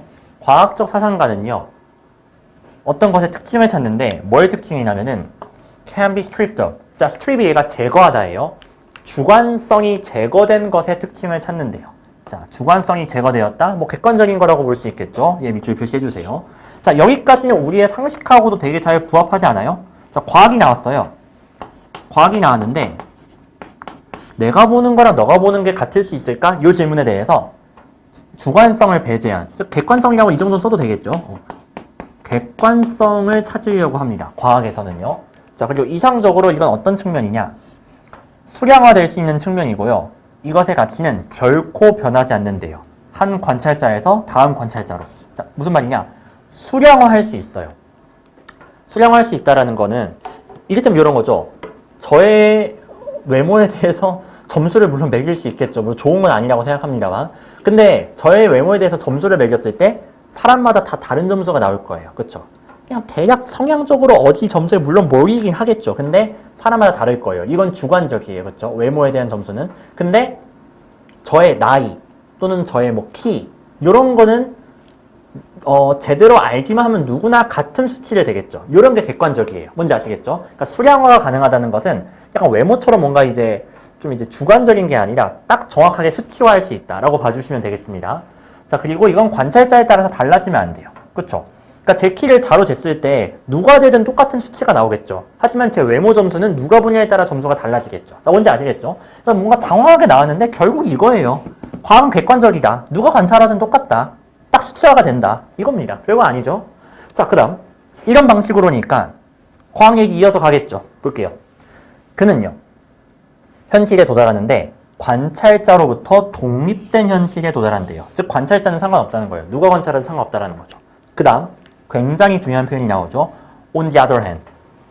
아니 on the other hand가 나왔는데 과학과 예술이 대비되는 걸 몰랐다? 그럴 순 없을 것 같아요. 당연히 일단 여기까지는 아셨을 것 같고 자 예술에다가 물결 표시를 하겠습니다. 예술과 물결 표시를 해주시고 얘는 예술에 대한 내용이고 벌써 좀 예상이 돼요. 예술은 주관적일 것 같아요. 그쵸? 그리고 관찰자를 중요시할 것 같아요. 그렇지 않아요? 아니 거의 그냥 뒤에가 나 이 집은 읽지도 않았는데 읽은 것 같은 느낌이에요. 이게 왜 오답률이 1이죠? 자, 좀 더 봅시다 일단. 자, 이거는 그녀의 예술적인 기교의 힘에 의존하는데 뭐 하는 힘이냐면요. 이게 좀 특이하죠?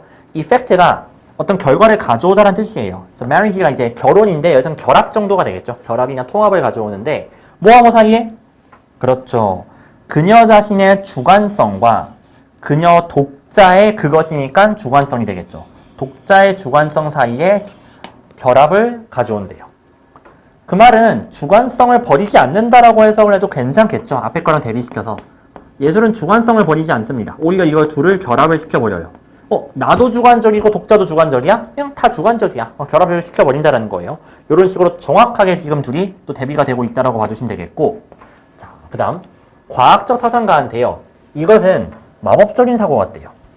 야, 너는 지금 무언가를 상상할 수 있다고 말하는 거니? So hard. 되게 열심히 상상해서 대시 생략된 거예요. 그 결과 그것이 누군가의 머릿속에 정확히 너가 그것을 상상한 방식 그대로 나타날 수 있다고 생각하는 거니? 그러니까 되게 막 열심히 생각하면 내 생각하고 네 생각이 똑같아질 거라? 그렇게 너는 생각하는 거니? 과학은 이걸 납득할 수가 없다라는 거예요. 자, 근데 예술가는요. 이 과학자의 관찰자로부터 독립된 현실과 반대를 추구한대요. 그렇죠. 이거 앞에서 나왔던 거잖아요. 과학자는요. 관찰자로부터 독립되어 있어요. 여기 뭐 나와야 돼요? 똑같지 않아요? 심지어 독립하고 의존까지 똑같네요. 예술 같은 경우는 관찰자에 의존적이에요. 관찰자로부터 독립되지 않습니다. 그래서 나오잖아요. 그녀는요. 관찰자의 의존적인 그런 현실을 만든대요. 그리고 현실은요. 다음과 같은 현실이라고 합니다. 자, 질문. 이 현실은 지금 저 콤마가 동격 콤마잖아요. 응? 그쵸? 그럼 이 현실하고 이 현실하고 같죠? 빈칸에는 무슨 내용 들어가야 되냐면 물결 내용 들어가야 돼요.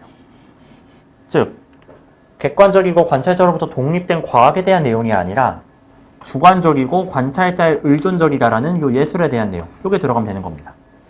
그렇기 때문에 절대로 무슨 일이 있어도 2번이 가장 오답률이 높게 나오는 일은 없었어야 돼요. 근데 그 일이 발생했어요. 객관성이 유지되어야 된대요. 아니, 예술의 세계에서 객관성이 유지되어야 된다고요? 그런 내용은 전혀 없었어요. 정반대예요.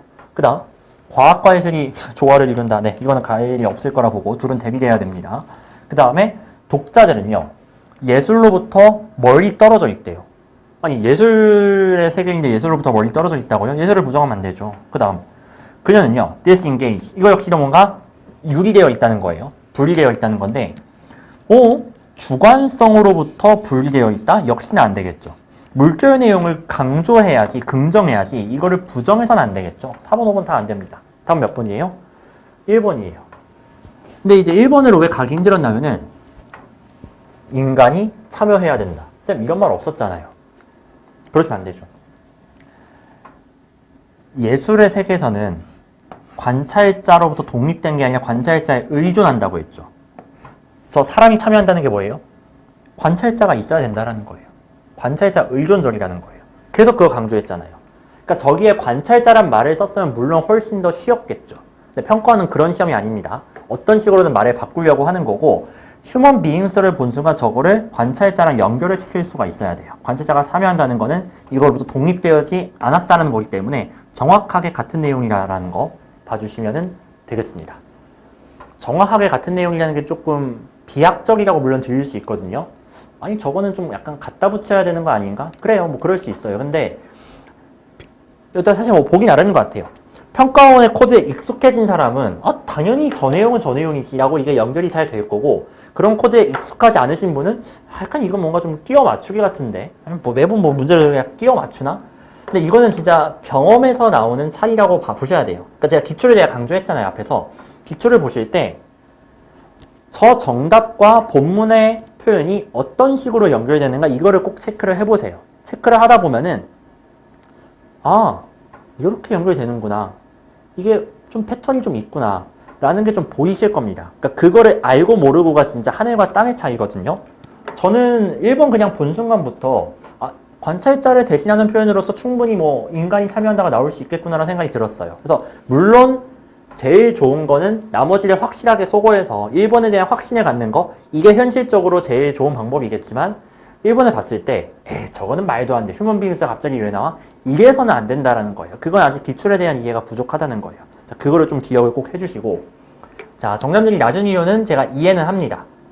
1번 표현 지문에 그대로 없었어요. 하지만 그건 늘 그랬고 당연히 그럴 거라고 예상을 하셨어야 돼요. 오히려 너무 똑같은 표현이 나왔을 때 이 평가원이 이럴 리가 없는데, 너무 이렇게 쉽게 줄 리가 없는데, 그게 의심스러워야지 다르게 줬다고 해서 당황하고 틀리시면 안 됩니다. 아시겠죠? 그걸 꼭 적응을 하셔야 돼요. 그걸 위한 시험입니다. 이번 6월 같은 경우는.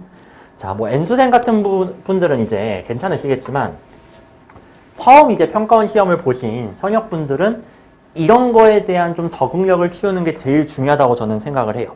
자, 꼭 기억을 해주시고 34번으로 좀 가보도록 할게요.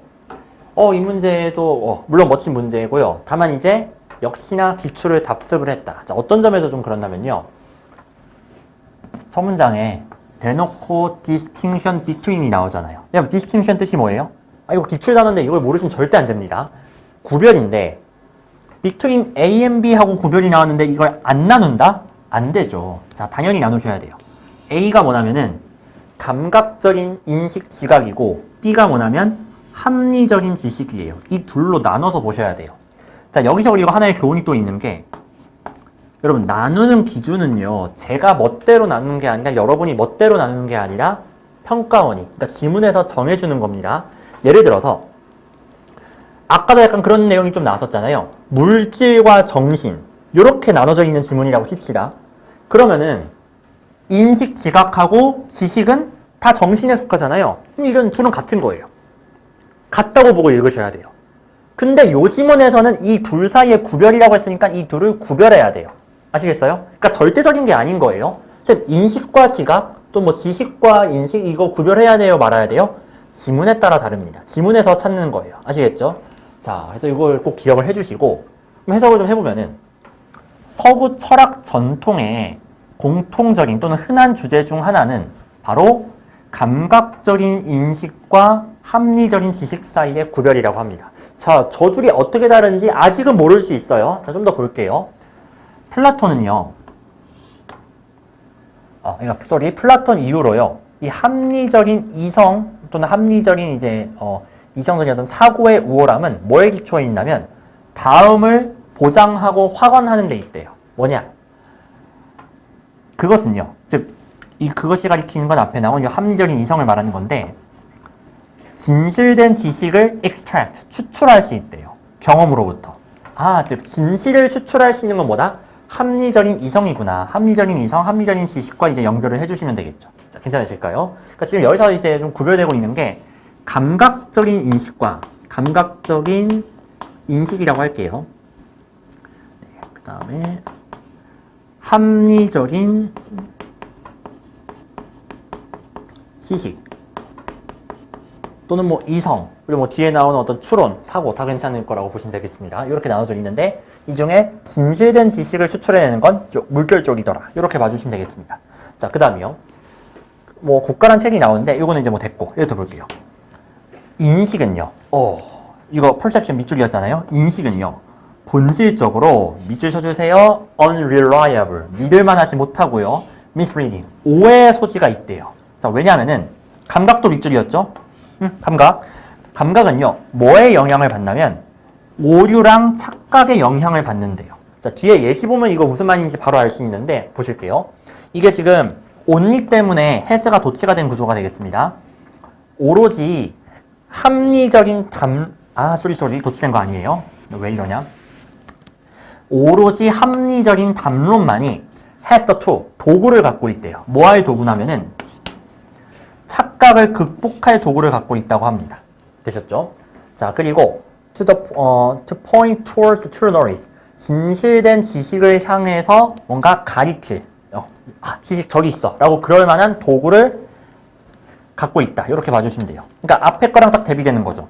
합리적인 거. 이게 바로 감각이 만들어낸 착각, 감각이 갖고 있는 오해를 극복해낼 수 있다라고 봐주시면 돼요. 그리고 역시나 이게 이제 진실되었다라고 보시면 되겠고. 자, 여기까지 정리하자면은 감각 인식이라는 거는요. 감각적인 인식이라는 것은 오해 소지가 있어요. 오류가 존재하고 뭔가 착각을 합니다. 즉 부정확하다라고 봐주시면 돼요. 좀 뭉뚱그려서 말할게요. 얘는 부정확해요. 자, 그에 반해서 합리적인 지식. 얘는 진실된 지식을 만들어낸다고 했죠. 얘는 진실돼요. 자, 이렇게 대비가 되겠고 이제 드디어 좀 예시가 나옵니다. 여기까지 조금 방황을 하셨더라도 요 예시 보면은 왜 저런 말을 했는지가 좀 바로 납득이 좀 되실 것 같아요. 일단 인식 지각이 나오는데 얘는 자 시사한데요. figure 하면 어떤 모형이나 형체가 되겠죠.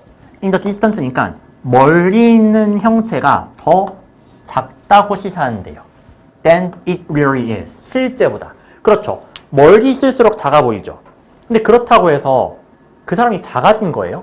왜 막 약간 우스꽝스러운 마술 막 이런 거 있거든요. 이제 예전에 막 이은결 씨가 했었던 마술인데 자 여러분 지금부터 제가 이거를 작아지게 만들어 볼게요 하고서 막 뒤로 가요. 어때요? 작아졌죠? 막 이럽니다. 약간 그런 거랑 관련 있다고 보시면 되는데 이게 멀어진다고 해서 실제로 크기가 작아지는 건 아니죠. 근데 작아 보이긴 하죠. 그런 점에서 감각적인 인식이라는 것은 부정확하다는 거예요. 실제로 작아지는 게 아닌데 작아 보이게 하니까. 근데 우리는 합리적인 사고를 했을 때 저거는 그냥 작아 보이는 것일 뿐이지 실제로 작아지는 건 아니야 라고 정확하게 이해할 수 있죠. 자, 그런 의미에서 합리적인 지식이 더 정확하다라는 얘기라고 봐주시면 돼요. 그래서 뭐 뒤에도 이제 뭐 그거랑 관련된 내용들이 막 나옵니다. 그래서 다 안 읽어도 될 것 같고 자, nevertheless 중요하니까 여기부터 좀 보도록 할게요. 자, 뭐 그럼에도 불구하고 나왔는데 even after, 심지어 뭐한 후에도 perspective를 하면 얘는 이제 원근법을 말하는 거예요. 그래서 원근적인 교정이 적용된 후에도 이성은 결론을 내립니다. 그 인식이 잘못되었다는 결론을 내린대요. 그리고 그 형상은요, 여전히 작아 보인대요. 그렇죠. 무슨 말이냐? 이거 작아지게 할게요 해서 작아졌어요. 여러분 알죠?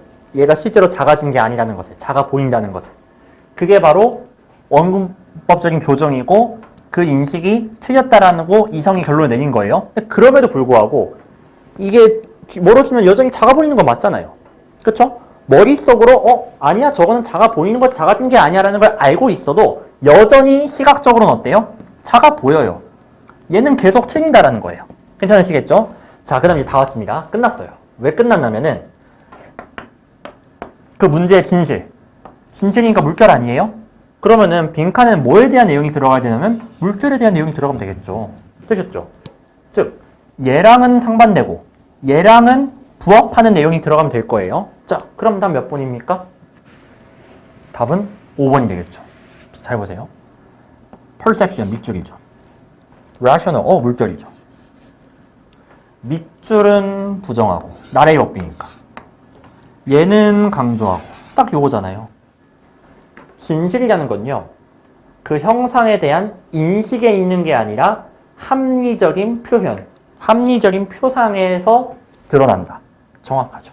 이렇게 해서 답은 5번이 되겠고 나머지 선택지들 한번 볼게요. 자, 지금 빈칸에는 요거 물결 들어가야 된다는 거 기억하면서 봐주세요. 얘는 해석해보면은 감각적인 경험을 쫓은, 맹목적으로 쫓은 결과라고 하는데 아니죠. 감각적 경험은 밑줄이잖아요. 방향성부터가 틀렸죠. 그 다음 얘는 뭐 이제 아까 플라톤 나왔으니까 뭐 이데아를 말하는 걸 수도 있는데 우리 깊게 들어가진 맙시다. 그냥 이제 완벽한이라고 했으니까 완벽하다면 이제 이건 진실된 거겠죠. 근데 그것으로부터 멀어진다? 아니죠. 그래서 틀렸다고 보시면 되겠고 자, 3번 조심하세요. 합리적 지식 나왔으니까 얘 물결이죠. 요거의 한계를 넘어선대요. 그럼 얘가 한계가 있어요? 이 글이 그런 내용이에요. 여러분 합리적 지식도 부족해요. 얘도 좀 한계가 있어요. 그거마저도 넘어서야 돼요? 그런 내용은 아니었어요. 자, 그런 의미에서 얘는 사족이라고 봐주시면 되겠고 그러니까 이 글은 얘가 불완전하고 얘는 진실되라는 얘기를 하고 싶은 거지 얘도 불완전해. 그 얘기 하고 싶은 건 아니었잖아요. 그렇죠? 자, 그 다음 4번 논리적 사고보다는 다양한 경험을 통해서라고 했는데 자, 이거 rather than 이해 못하시면 작년 수능 문제 제대로 공부 안 한 거예요. 34번 문제. 재작년 수능입니다. 재작년 수능에 rather than 가지고서 문제가 나왔었는데 34번에 논리적 사고보다는 이란 말을 쓴다는 것은 얘를 쓴다는 거예요? 안 쓴다는 거예요? 안 쓴다는 거예요. 자, 그래서 틀렸다고 보시면 돼요. 논리적 사고, 논리적 추론을 강조해야지 얘보다는 경험을 통해서? 아니죠. 경험을 강조하면 안 되죠. 자, 그래서 4번도 안 된다고 보시면 돼요. 가능한 거는 합리성을 강조하고 있는 거는 5번밖에 없습니다. 나머지는 다 합리성을 강조하지 않거나 감각을 강조하거나 엉뚱한 걸 강조하고 있다고 봐주시면 돼요. 자, 이렇게 해서 33번까지 다 풀었고 풀어보니까 어때요? 혹시 이제 기출을 풀어보신 분들은 아시겠지만 전혀 새로운 게 없어요. 둘로 나눠지는 거? 감각과 합리성? 이 대비 안 나왔을 것 같아요? 나왔고요. rather than을 이용하는 거 당연히 나왔고요. 그러니까 새로운 게 없습니다. 그만큼 이거 사실 이제 빈칸 같은 경우는 이미 원래 끝물에 도달한 지가 되게 오래됐어요. 그러다 보니까 다만 이제 문제가 워낙 방대하고 테마가 많다 보니까 그거를 이렇게 돌려먹기만 해도 여전히 좀 학생들이 어려워하는 거지 기출에서 벗어난 문제는 없다고 보셔도 돼요. 전혀 새로울 게 없기 때문에 기출을 잘 공부하시면서 이런 것들에 대한 좀 대비를 해 주셔야 되겠고 자, 아직 늦지 않았습니다. 아직 6월이기 때문에 지금 제가 이제 풀이하는 과정에서 당연히 이런 거지 하는 것 중에 저게 당연한 건가? 난 잘 모르겠는데 싶은 게 있으면 반드시 보완을 하셔야 돼요. 저한테만 당연하면 안 되겠죠? 여러분들한테도 당연해져야 됩니다. 자, 일단 빈칸 여기까지 하도록 하고요. 잠깐 실판 정리하고 나서 이제 간접 쓰기랑 마지막 작문 독해 어휘 문제 이렇게 좀 마무리를 하겠습니다. 종료해주세요. 네. 간접 쓰기 들어가겠습니다. 자, 36번은요. 이건 다 해석을 하진 않을 거고 워낙에 이제 전형적인 패턴의 문제다 보니까 딱 필요한 이제 답의 근거만 좀 말씀을 드리고 좀 주의점 말씀을 드릴게요. 자, 주의점이 뭐냐면은 이 문제에서 활용해야 될 단서가 2개거든요. 자, 이건 뭐 글을 읽다가 발견을 하시는 거고 혹은 뭐 듣기 할 때 약간 이제 문제를 풀기까지는 좀 부담스러운데 약간 시간이 남는다 하실 때 쭉 읽으면서 미리 표시를 해놓는 것도 괜찮습니다. 자, A를 보시면은 this code라고 나왔잖아요. 자, 요거에 좀 체크를 해주시고 B에 보면 this computer box라고 나왔죠. 자, 여기다 좀 표시를 좀 해주세요. 쌤, 요 B에 this는 안 씁니까? 라고 할 수 있는데 자, 얘는 안 쓸 거예요. 왜냐면은 저 this가 가리키는 건 앞에 내용이거든요. 너무 추상적이고 막연해요. 그러니까 저거는 정 쓸 게 없을 때 쓰는 거지 아주 확실한 단서로서 쓰는 거는 좀 제가 자제를 했으면 하는 거고 실제로 39번 문제 같은 경우도 저 디스 가지고 문제 풀려고 하다가 오히려 애매하게 저울질 하다가 틀리신 분들이 되게 많을 거예요. 저울질 하지 마시고 제일 확실한 건 이거 아니겠어요? 얘는 앞에 코드 있어야 되는 거 아시겠죠? 얘는 앞에 버그 나와야 되는 거 아시겠죠? 이렇게 풀어주면 되는 건데, 근데 이 문제가 여러분들이 좀 어려웠을 법한 게 뭐냐면은, 버그는 여기 정확하게 나와요. 여기밖에 안 나오죠, 심지어. 그래서 요거 다음에, 얘 나와주면 되는구나. this bugs 나오면 되겠구나. 라고 해서, A 다음에 B가 나와야 된다라는 건 아주 명백합니다. 근데 A, B, C는 없잖아요. 그럼 답은 CA밖에 되지 않겠어요? 사실 그래서 이건 굉장히 이제 간단하게 답이 나오는 건데, 아마 어디서 좀 헷갈리셨을 거냐면은, 쌤, CAB가 답이 되려면은 C에 this 코드가 있어야 되는 거 아니에요? 근데 쌤 여기 코드가 없어요. 그래서 저는 당황했습니다. 약간 이런 패턴이었을 가능성이 높다라는 거예요. 그러니까 여러분들 알고 있었을 거예요. 대명사, 지시사 이런 거 중요하다. 써먹어야 된다. 근데 써먹으려고 하니까 모순이 발생해요. 그래서 할 수 없이 이 문제는 이런 대명사, 지시사 상관없이 내용 가지고 어떻게든 이렇게 저렇게 막 저울질을 하다가 틀렸을 가능성이 높다라는 거죠. 자, 제가 이제 주의하라고 말씀드린 것 중 하나 뭐냐면은, 여러분, this code란 표현이 나왔다고 해서 앞에 꼭 코드란 단어가 나와야 되는 건 아니에요. 저 코드를 대변할 수 있는 다른 표현이 나와도 됩니다. 마찬가지, bugs란 표현이 나왔다고 해서 앞에 꼭 bugs란 단어가 나와야 되는 건 아니에요. bugs를 대변할 수 있는 다른 표현이 나와도 돼요. 그래서 내용 이해가 중요한 건데, 다만 사실 버그 같은 경우는 대변할 만한 표현이 마땅치가 않아요. 그래서 요거는 그냥 그대로 가주셔도 되는데, 저 코드는 대변할 수 있는 표현이 있습니다. 자, 그것만 제가 좀 말씀을 드리려고 해요. 자, 그래서 처음에 주어진 문장을 좀 보면요. 자, 여기에 이제 코드 나오잖아요. 그래서 혹시라도 뭐 A가 제일 먼저 나와야 되는 거 아니야? 뭐 이런 생각을 하신 분도 있고 되게 생각이 많으셨을 텐데, 자, 요거에 제가 중점을 두고 설명을 드릴게요. 증가는 복잡성인데 컴퓨터 소프트웨어의 복잡성이래요. 얘는요, 직접적인 영향을 주는데 어떤 세계의 안전과 보안에 영향을 준다고 합니다. 특히나 왜 그러냐면요, 여러분이 의지하는 물리적인 물체들이 있죠. 그래서 뭐 예시를 쭉 나오죠. 얘네들이 뭐함에 따라? 변함에 따라, 컴퓨터 코드로 변함에 따라 그렇대요. 잘 보세요. 지금 원래는 그냥 물리적인 물체예요. 근데 얘가 뭐로 바뀐대요? 컴퓨터 코드로 바뀐대요. 자, 밑줄 물결 표시 좀 잘해주세요. 물리적인 물체가 컴퓨터 코드로 바뀌는 일단 상황이 나왔어요. 그러면은 코드를 대신할 수 있는 표현이 얘도 되지 않겠어요? 그러니까 this 코드라고 했을 때 이게 꼭 코드란 단어가 아니라, 사실 이 코드는 원래는 물리적 물체였던 거잖아요. 그럼 앞에 물리적 물체가 나와도 얘를 코드라고 부를 수 있지 않겠냐는 거예요. 이거 잡으셨어야 됩니다. 아시겠나요? 자, 그 다음. 근데 여전히 A가 나오는 건 좀 그런 게, all this code라고 했잖아요. 이 모든 코드. 이 모든이란 표현은 적어도 한 2개 이상은 나와야 쓸 수 있는 표현 아니에요? 근데 아까 주어진 문장에서는 그냥 코드로 변했다라고 끝났어요. 여기서 조금 약간 좀 찝찝함이 느껴지셔야 되겠고, 그래서 C를 좀 확인을 해보면요. 저희가 생각했던 CAB가 맞는지를 체크하기 위해서 그런 거예요. 자, C를 보니까 physical things 밑줄 표시해주세요.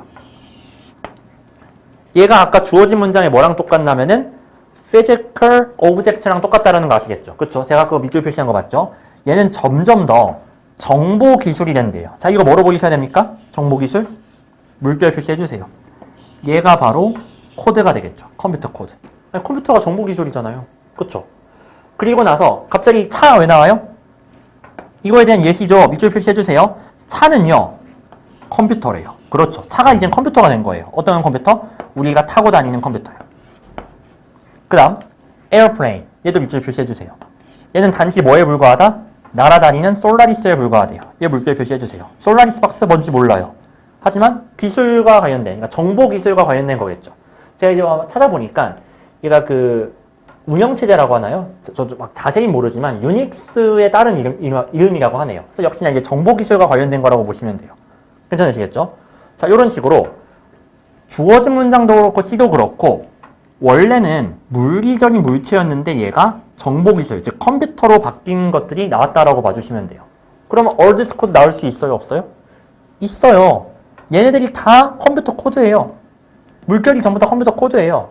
그리고 그 코드가 2개 나왔잖아요. 그럼 all this라는 표현 충분히 쓸 수 있겠죠. 자, 이런 식으로 해서 C 다음에 A가 나오는 게 가능하다라는 거예요. 자, 정답은 4번으로 해주시면 되겠고, 교훈 꼭 기억하세요. 이건 처음 나온 것도 아니에요. all this code라고 나왔다고 해서 앞에 꼭 코드라는 단어가 있어야 되는 건 아니다라는 거 기억을 해주시고, 다만 이게 이렇게 좀 어렵게 나온 건 최초인 건 맞습니다. 코드라는 단어를 저렇게 대놓고 줘놓고서 이런 식의 함정을 거는 건 최초라고 봐도 저는 괜찮을 것 같아요. 자, 그걸 좀 기억을 해주시고 37번으로 한번 가볼게요. 자, 얘는 이제 제가 영독에서 체감, 연계가 되었다라는 걸 조금 체감한 지문 중 하나였는데, 그 지문에서는 이런 내용이었어요. 신체에서 자발적인 영역과 비자발적인 영역이 있잖아요. 이래되면 심장이 뛰는 거. 이건 내가 자발적으로 뭔가 할 수 있는 게 아니죠. 비자발적인 영역인데, 근데 이것도 제가 자발적으로 저의 어떤 의지에 따라서 조정을 할 수는 있어요. 이를테면은 막 엄청 뛴다든가, 아니면 뭐 공포 영화를 본다든가, 그러면 제가 심장을 더 빨리 뛰게 할 수는 있겠죠. 이런 식으로 비자발적인 involuntary한 영역도 어느 정도는 내가 voluntary하게 이제 좀 통제를 할 수 있다, 조절을 할 수 있다, 뭐 그런 지문이었어요. 그래서 저도 이 글을 읽었을 때 처음에 이거 자발과 비자발로 나누면 되겠구나라고 생각했는데 결과적으로는 아니더라고요. 그러니까 저도 그런 일이 발생합니다. 제가 처음에 이렇게 나눠 읽어야지 했는데 그게 아닐 때가 있어요. 자, 그런 시행착오가 충분히 존재할 수 있는 거고, 그럼 얘는 대체 어떻게 좀 접근을 해야 되는 걸까? 이거 역시도 그래서 정해주는 거예요. 제가 아까 빈칸할 때 말씀드렸죠? 뭘로 나눌까요? 어떻게 나눌까요? 그래서 다 힌트를 줍니다. 그 힌트가 바로 C의 however라고 봐주시면 돼요. 자, 이거는 역시나 처음 나온 패턴 아니죠. however를 통해서 둘로 나누는 기준을 정하는 거 많이 했던 거예요. 그걸 한번 연습을 해보겠습니다. 자, 처음부터 보면요. 나이는 얼굴이 붉어지는 거, 블러싱, 이거를 오로지 이제 인간의 것이라고 이제 생각을 했대요. 그러면서 이것은 뭘 나타내냐면은, 그죠?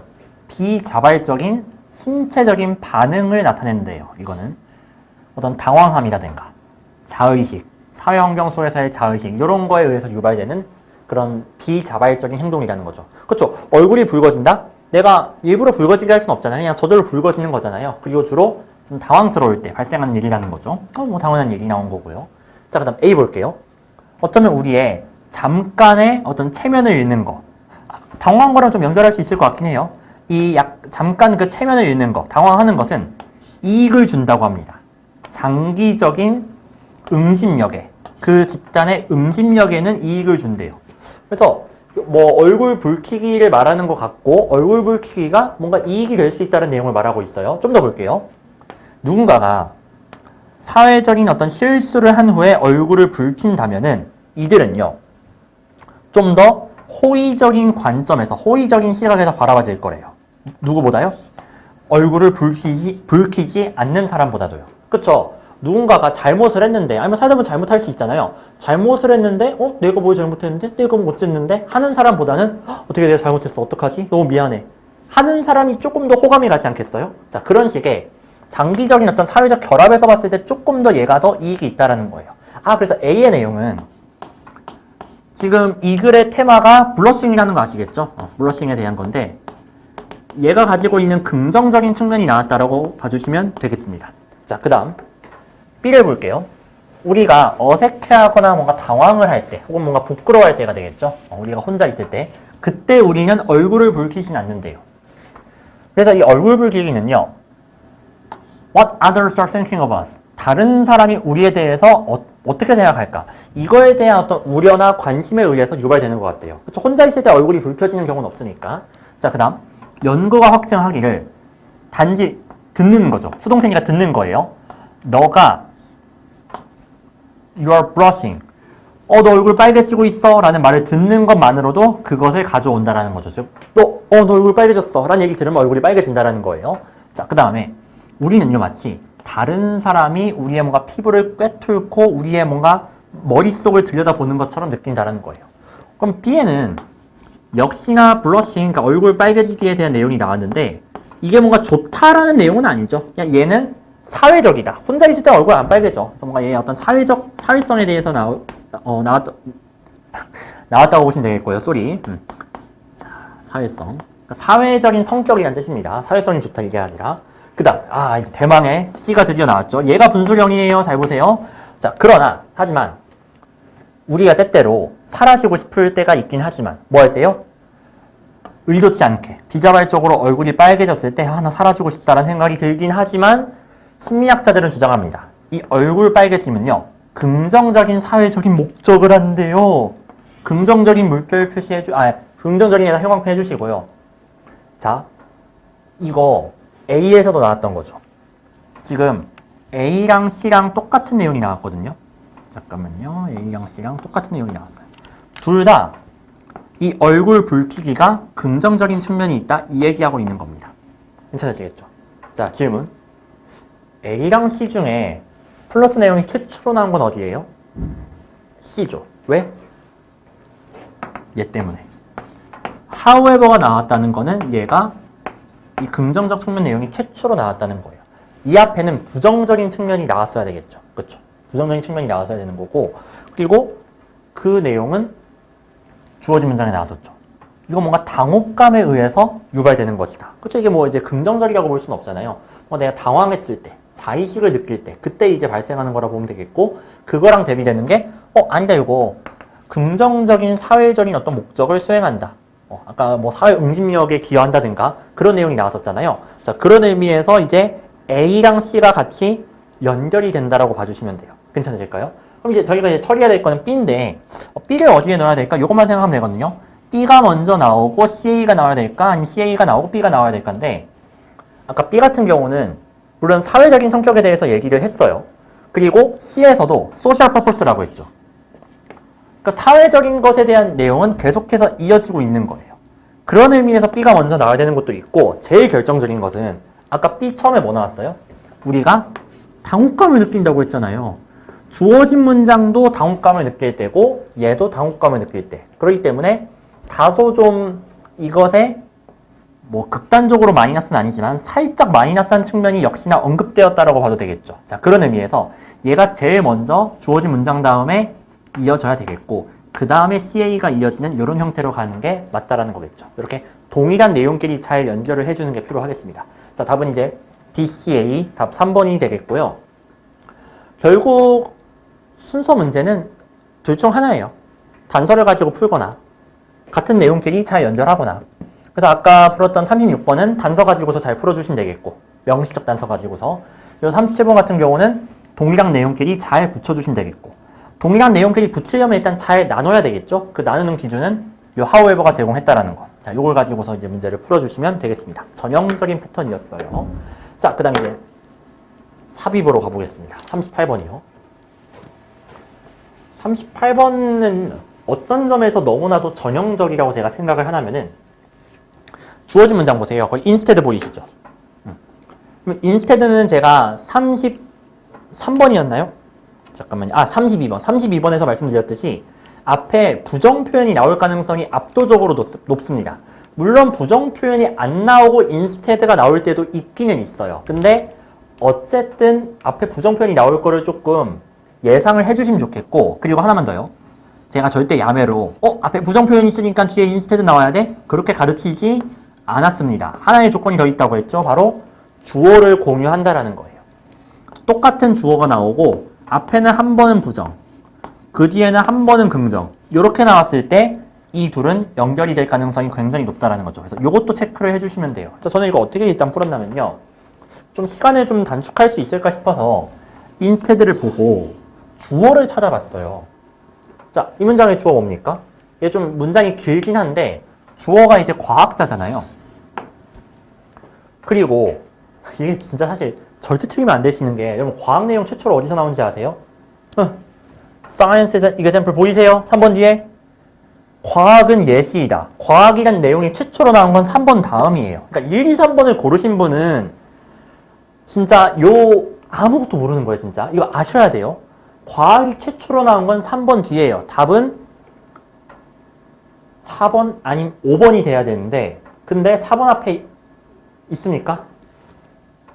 과학자들 있어요? 부정이 있어요? 과학자들과 부정? 없잖아요.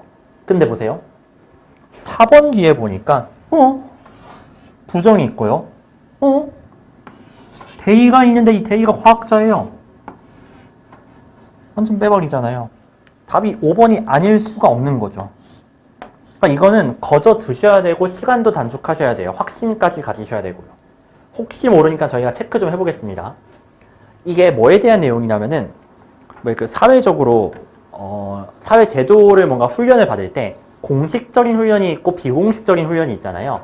그거에 대한 대비가 나타나 있는데, 자, 과학자들은 어떻게 훈련을 받는가 볼게요.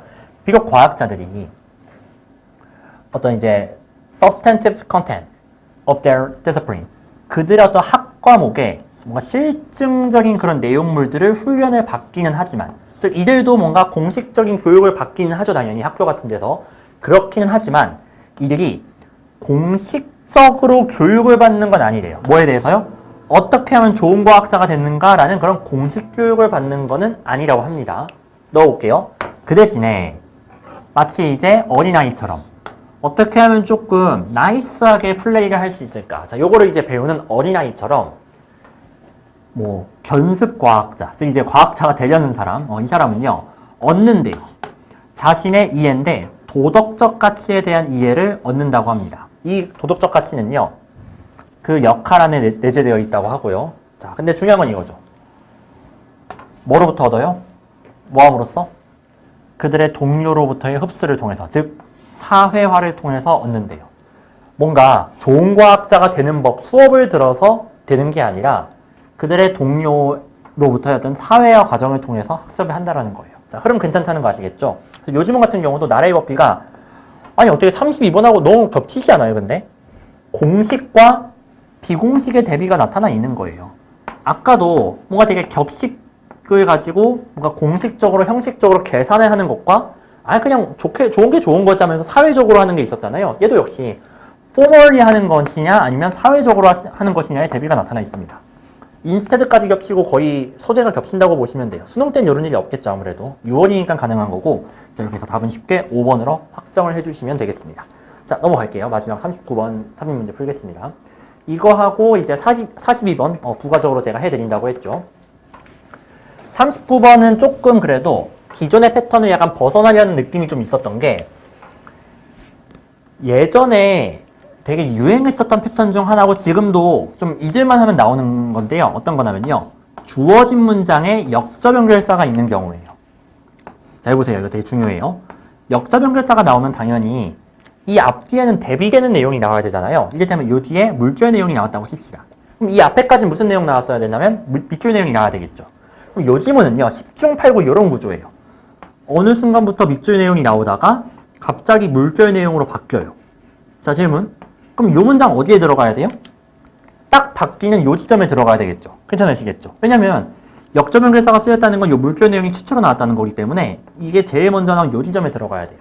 그래서 요게 되게 전형적인 패턴이었고 이게 굉장히 오랫동안 유행을 하다가 어느 순간부터 이게 좀 잘 안 보여요. 어떤 식으로 많이 바뀌었냐면은 역접 연결사를 안 주고 다른 역접 연결사를 대신할 수 있는 표현을 준다든가 이런 식으로 약간 변형을 해왔거든요.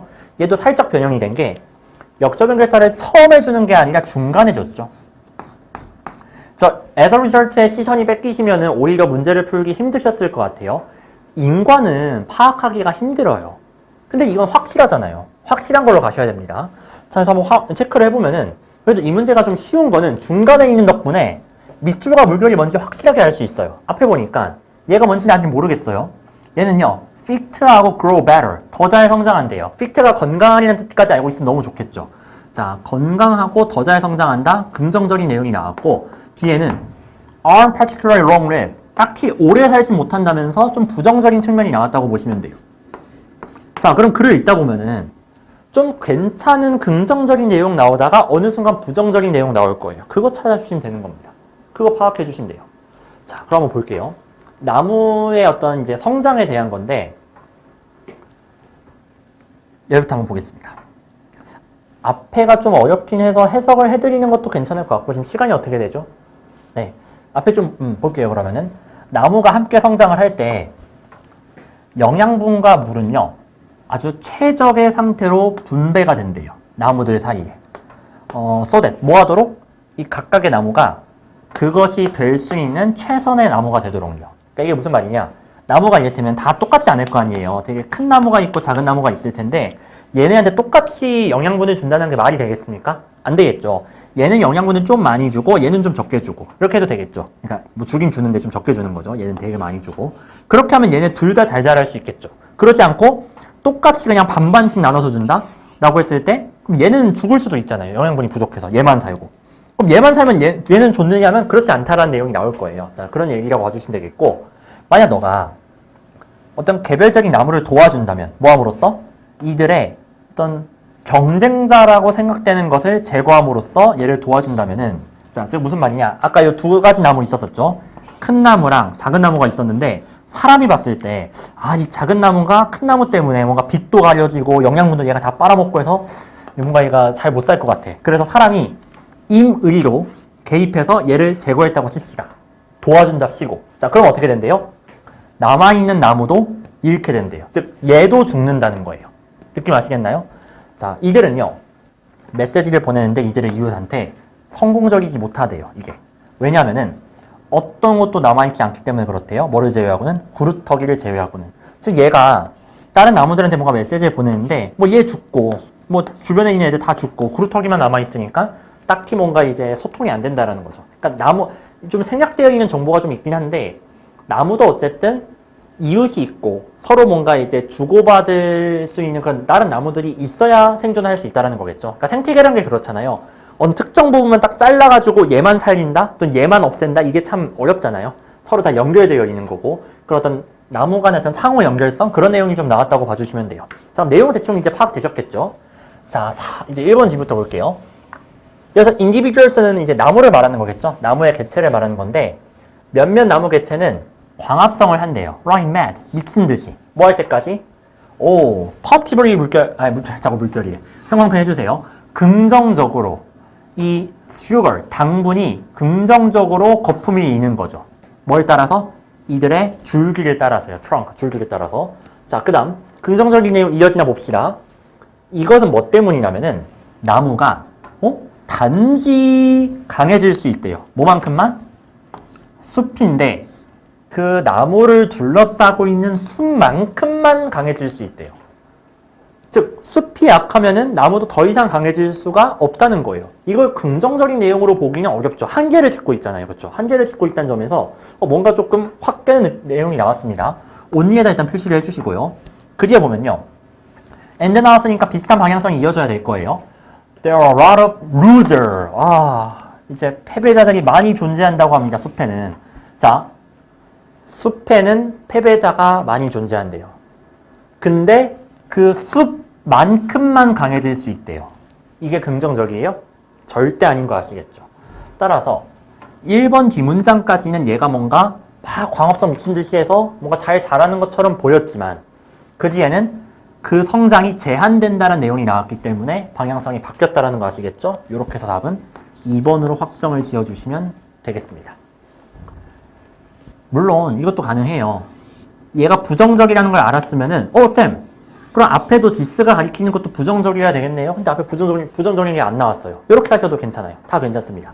어쨌든 이 디스도 활용을 하려면은 긍정적인 내용과 부정적인 내용의 대비가 있다는 걸 알아야 이것도 활용할 수 있는 거 아니겠어요? 그거 모르고 이거 어떻게 활용해요? 그러니까 대명사에 집착하지 마시라는 거예요. 이런 거에. 애매한 대명사에. 앞에서 나왔던 this code라든가 these bugs 같은 경우는 명확했죠.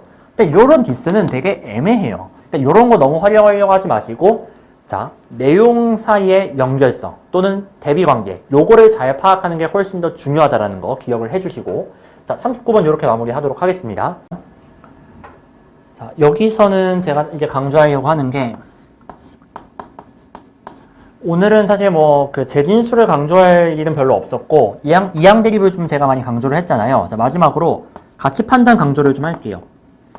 글쓴이의 가치관이 드러나는 표현, 요거를 좀 예민하게 잘 캐치를 하셔야 되는데, 이 문제 같은 경우는 처음에 반전의 가능성이 좀 나오고, 끝에 가면은 대놓고 미스컨셉션이라고 해서 되게 노골적으로 글쓴이의 생각이 나옵니다.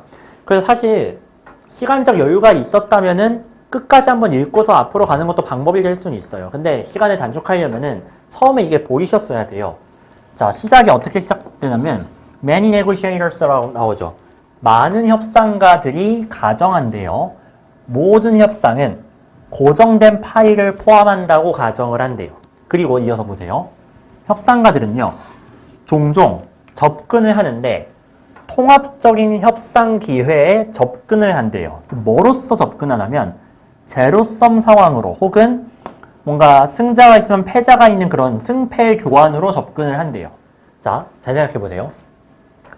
이미 많은 협상가들이 자주 저렇게 행동을 하고 있어요. 만약에 글쓴이가 생각하기에 저 사람들이 하는 행동이 타당하고 바람직해요. 글을 쓸 필요가 있어요? 없어요? 없어요. 글을 쓰는 이유는 야 니네 다 요렇게 생각하고 요렇게 행동하지? 근데 그거 틀렸어. 그러면 안 돼. 이거 바꾸려고 글 쓰는 거 아니에요? 저 처음 두 문장에서 반전의 가능성을 느끼셔야 돼요. 지금은 좀 담담하게 서술하는 것 같지만 뒤에서 근데 저러면 안 됩니다. 저거 틀렸습니다. 라고 글쓴이가 직접적으로 이걸 반박을 하겠구나. 그렇게 뒤집어질 거라고 미리 예상을 하셔야 됩니다.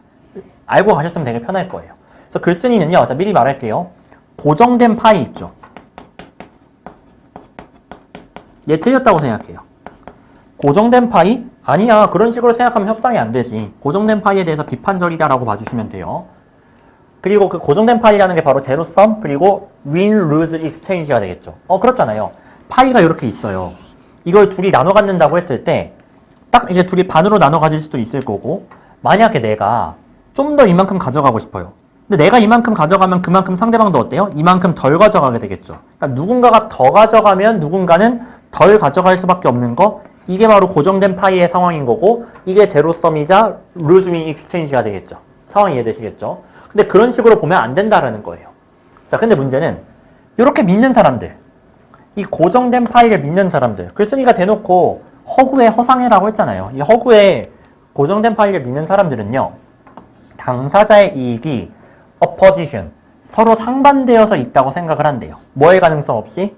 통합적인 합의나 상호 간의 이익이 되는 절충안이 없는 그런 가능성이 없다고 생각을 한다는 거예요. 실제로는 있는데. 자, 괜찮으실까요? 여기까지. 자, 고정된 파이를 믿는 사람들 이거를 자, 이거 지우고 얘를 밑줄이라고 할게요. 고정된 파이를 믿으면은 서로 간에 통합적인 합의가 돼야 한대요? 안 돼요. 통합 안 되고 통합적 합의 이거를 볼 수가 없다.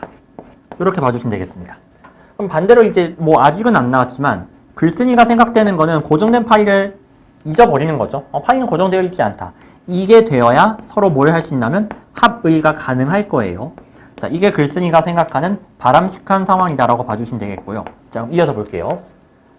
예시가 나오는데요. 어떤 고용 협상에서 구직자네요, 지원자.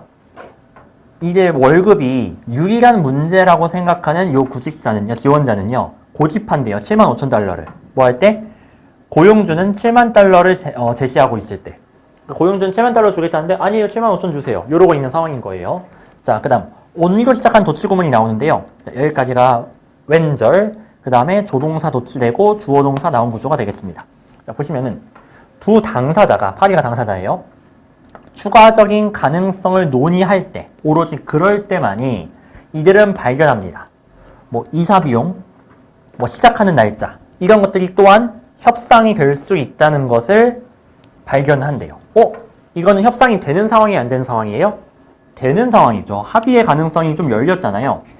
비록 연봉은 75,000까지는 하기 힘들겠지만 다른 이사비용이라든가 시작 날짜 이런 것들은 합의가 좀 가능해 라고 해서 어느 정도 합의의 가능성을 열어둔 상태예요. 근데 이것이 이 연봉 문제 해결을 가로막는다라고 나왔으니까 갑자기 확 깨잖아요. 답이 지금 2번이에요. 글쓴이는 지금 긍정적인 면에서 이걸 보고 있었는데 갑자기 이게 가로막는다라고 했으니까요. 물론 쌤 샐러리 이거 연봉이랑 뭐 이사비용 이건 별개 문제니까 둘이 좀 충돌할 수도 있지 않을까요? 그렇다면은 뒤에 그거에 대한 부연 설명이 나왔겠죠. 뭐 이사 문제랑 연봉 협상은 별개다. 이걸 딱 그래서 그어줘야 되는데 제가 앞에서 계속 말했잖아요. 어떻게 나눌까는 그래서 정해주는 거예요. 근데 이 글에서 요 starting date expenses 얘랑 샐러리랑 대립해서 봐라라고 할 만한 근거를 준 적이 없어요. 여기서 준 건 그냥 뭐예요?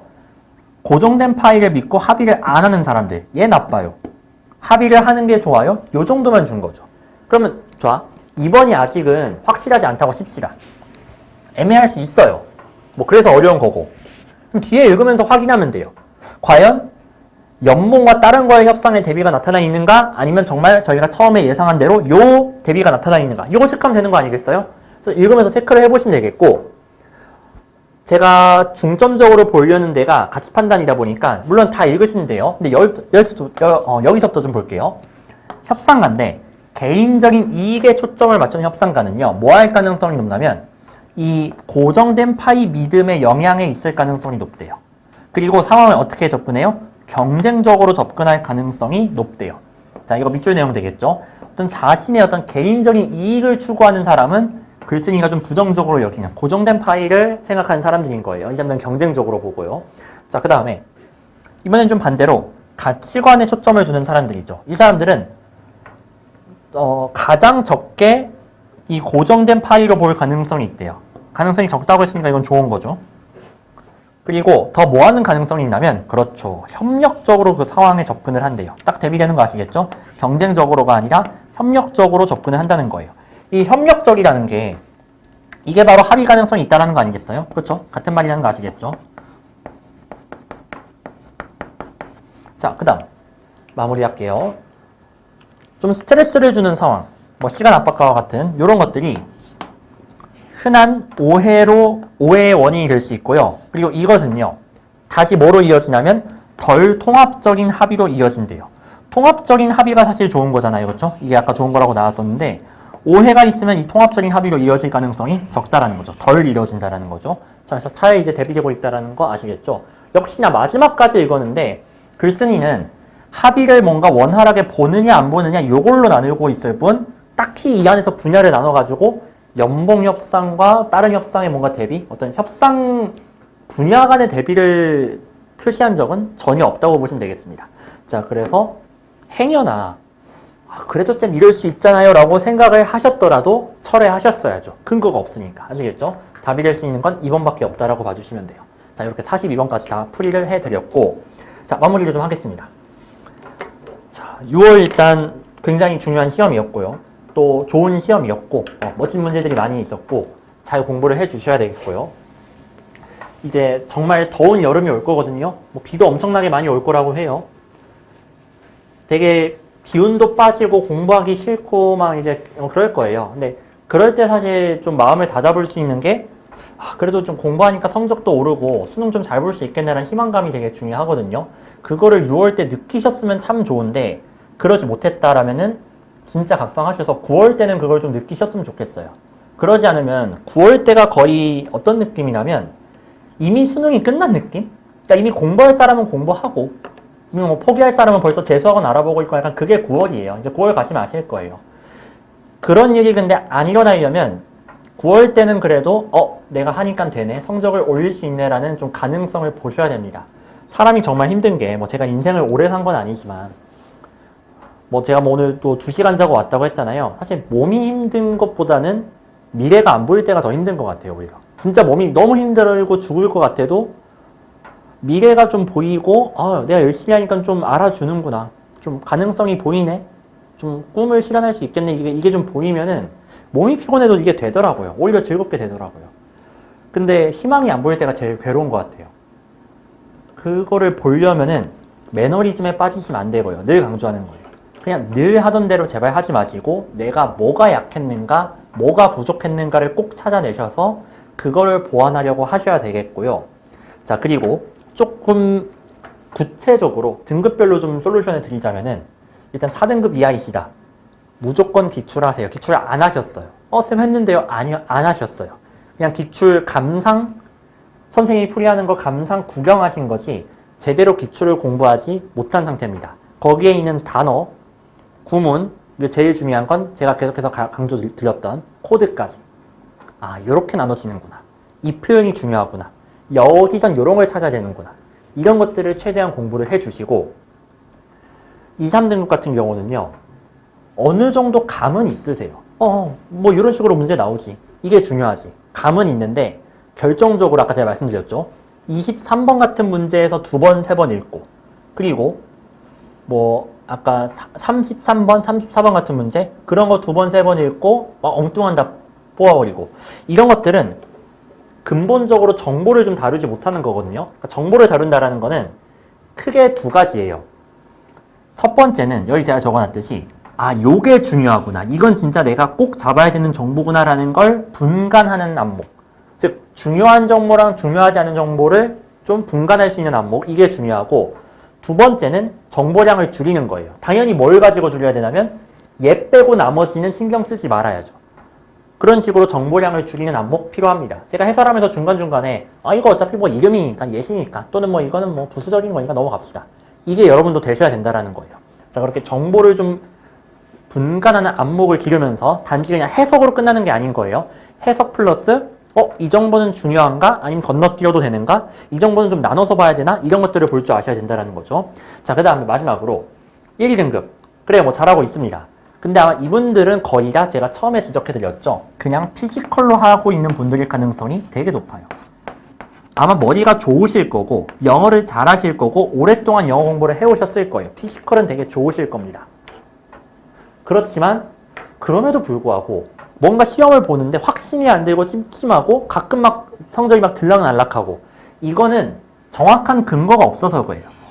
근거가 없다는 거는 문제풀이의 논리가 부족하다는 거예요. 제가 문제 풀 때 왠지 이게 그래도 제일 괜찮지 않아요? 이러지 않잖아요. 당연히 빈칸에 요거 들어가야죠. 당연히 요 내용 다음에 요 내용 이어져야죠. 당연한 거예요. 논리는 당연한 거예요. 논리에 근거하면 확신이 생깁니다. 피곤하다고 해서 1 더하기 1이 3이 되진 않거든요. 논리에 근거하면 기복이 없어지고 확신이 생겨요. 그래서 지금 1, 2등급 학생분들은 어느 정도 원하는 성적에 왔잖아요. 이제 그걸 잘 유지해야 되잖아요. 기복 없이, 불안감 없이. 그러려면은 자, 문제 맞췄어요. 잘 풀어서 맞히셨을 거예요. 맞췄다 하고 땡이 아니라 근데 왜 이게 답이지? 다른 거 왜 안 되지? 그거를 다 체크를 하세요. 그러니까 내가 확신해가지고 맞췄나? 그거를 꼭 체크하시라는 거예요. 그렇게 해서 약간 부족한 논리성? 그것만 보완을 하셔도 아마 이제 수능 때까지 기복 없이 아마 잘 가실 수 있을 거고, 결정적으로 수능 때 갑자기 이제 멘붕이 와가지고 성적 떨어지는 경우 있거든요. 그런 경우가 없을 겁니다. 불안감이 줄어드는 거는 결국 내가 확신해가지고 문제 풀 때 그때 불안감이 줄어드는 거기 때문에 영어 공부는 평소처럼 하시고 또 영어 공부를 줄이시면 안 됩니다. 제가 경험이 있어서 알아요. 영어 계속 100점 나오니까 좀 줄여도 되겠네? 줄였다가 점수도 같이 줄었거든요. 자, 그러시면 절대 안 되고 지금까지 해오던 것처럼 단어 공부, 해석 공부 계속 하시되 이거 추가로 해주시면 된다는 거예요. 아시겠죠? 자, 이렇게 해서 일단 기본적으로 해야 될 것들 말씀을 드렸고, 자, 제 모토입니다. 그러니까 아까 말씀드린 거예요. 결국 불안감은 불확실한 풀이에서 나오는 거고 확신을 가지고 풀면 불안감은 없어집니다. 그래서 제가 논리를 강조하는 거고, 9월 달에 다시 한번 또 해설 강의를 아마 하겠죠. 큰일이 없는 이상 할 테니까 그때까지 이제 부족한 것들 잘 보완을 해 와주시고 9월 때도 한결같이 똑같이 늘 하던 대로 저는 풀이를 해 드릴 거고 수능 때까지도 그걸 이어갈 수 있도록 제가 도와드릴 테니까 어쨌든 잘 공부하고 보완하고 와주시면 되겠습니다. 자, 여름방학 때 특히나 늘어지지 않도록 주의해 주시고, 그러니까 너무 다리지 마세요. 그러니까 장기적으로 갈 수 있도록 내가 평소에 소화할 수 있는 양을 꾸준히 해나가는 게 중요합니다. 그리고 많이 하는 것 이상으로 중요한 게 제대로 하는 게 중요한 거니까 아까 제가 말씀드린 것들, 이런 거 지켜야 된다는 것들 잘 기억을 해주시고요. 자, 어쨌든 6월 보느라 수고 많으셨고, 이제 다른 수업에서 또 뵙도록 하겠습니다. 안녕히 가세요.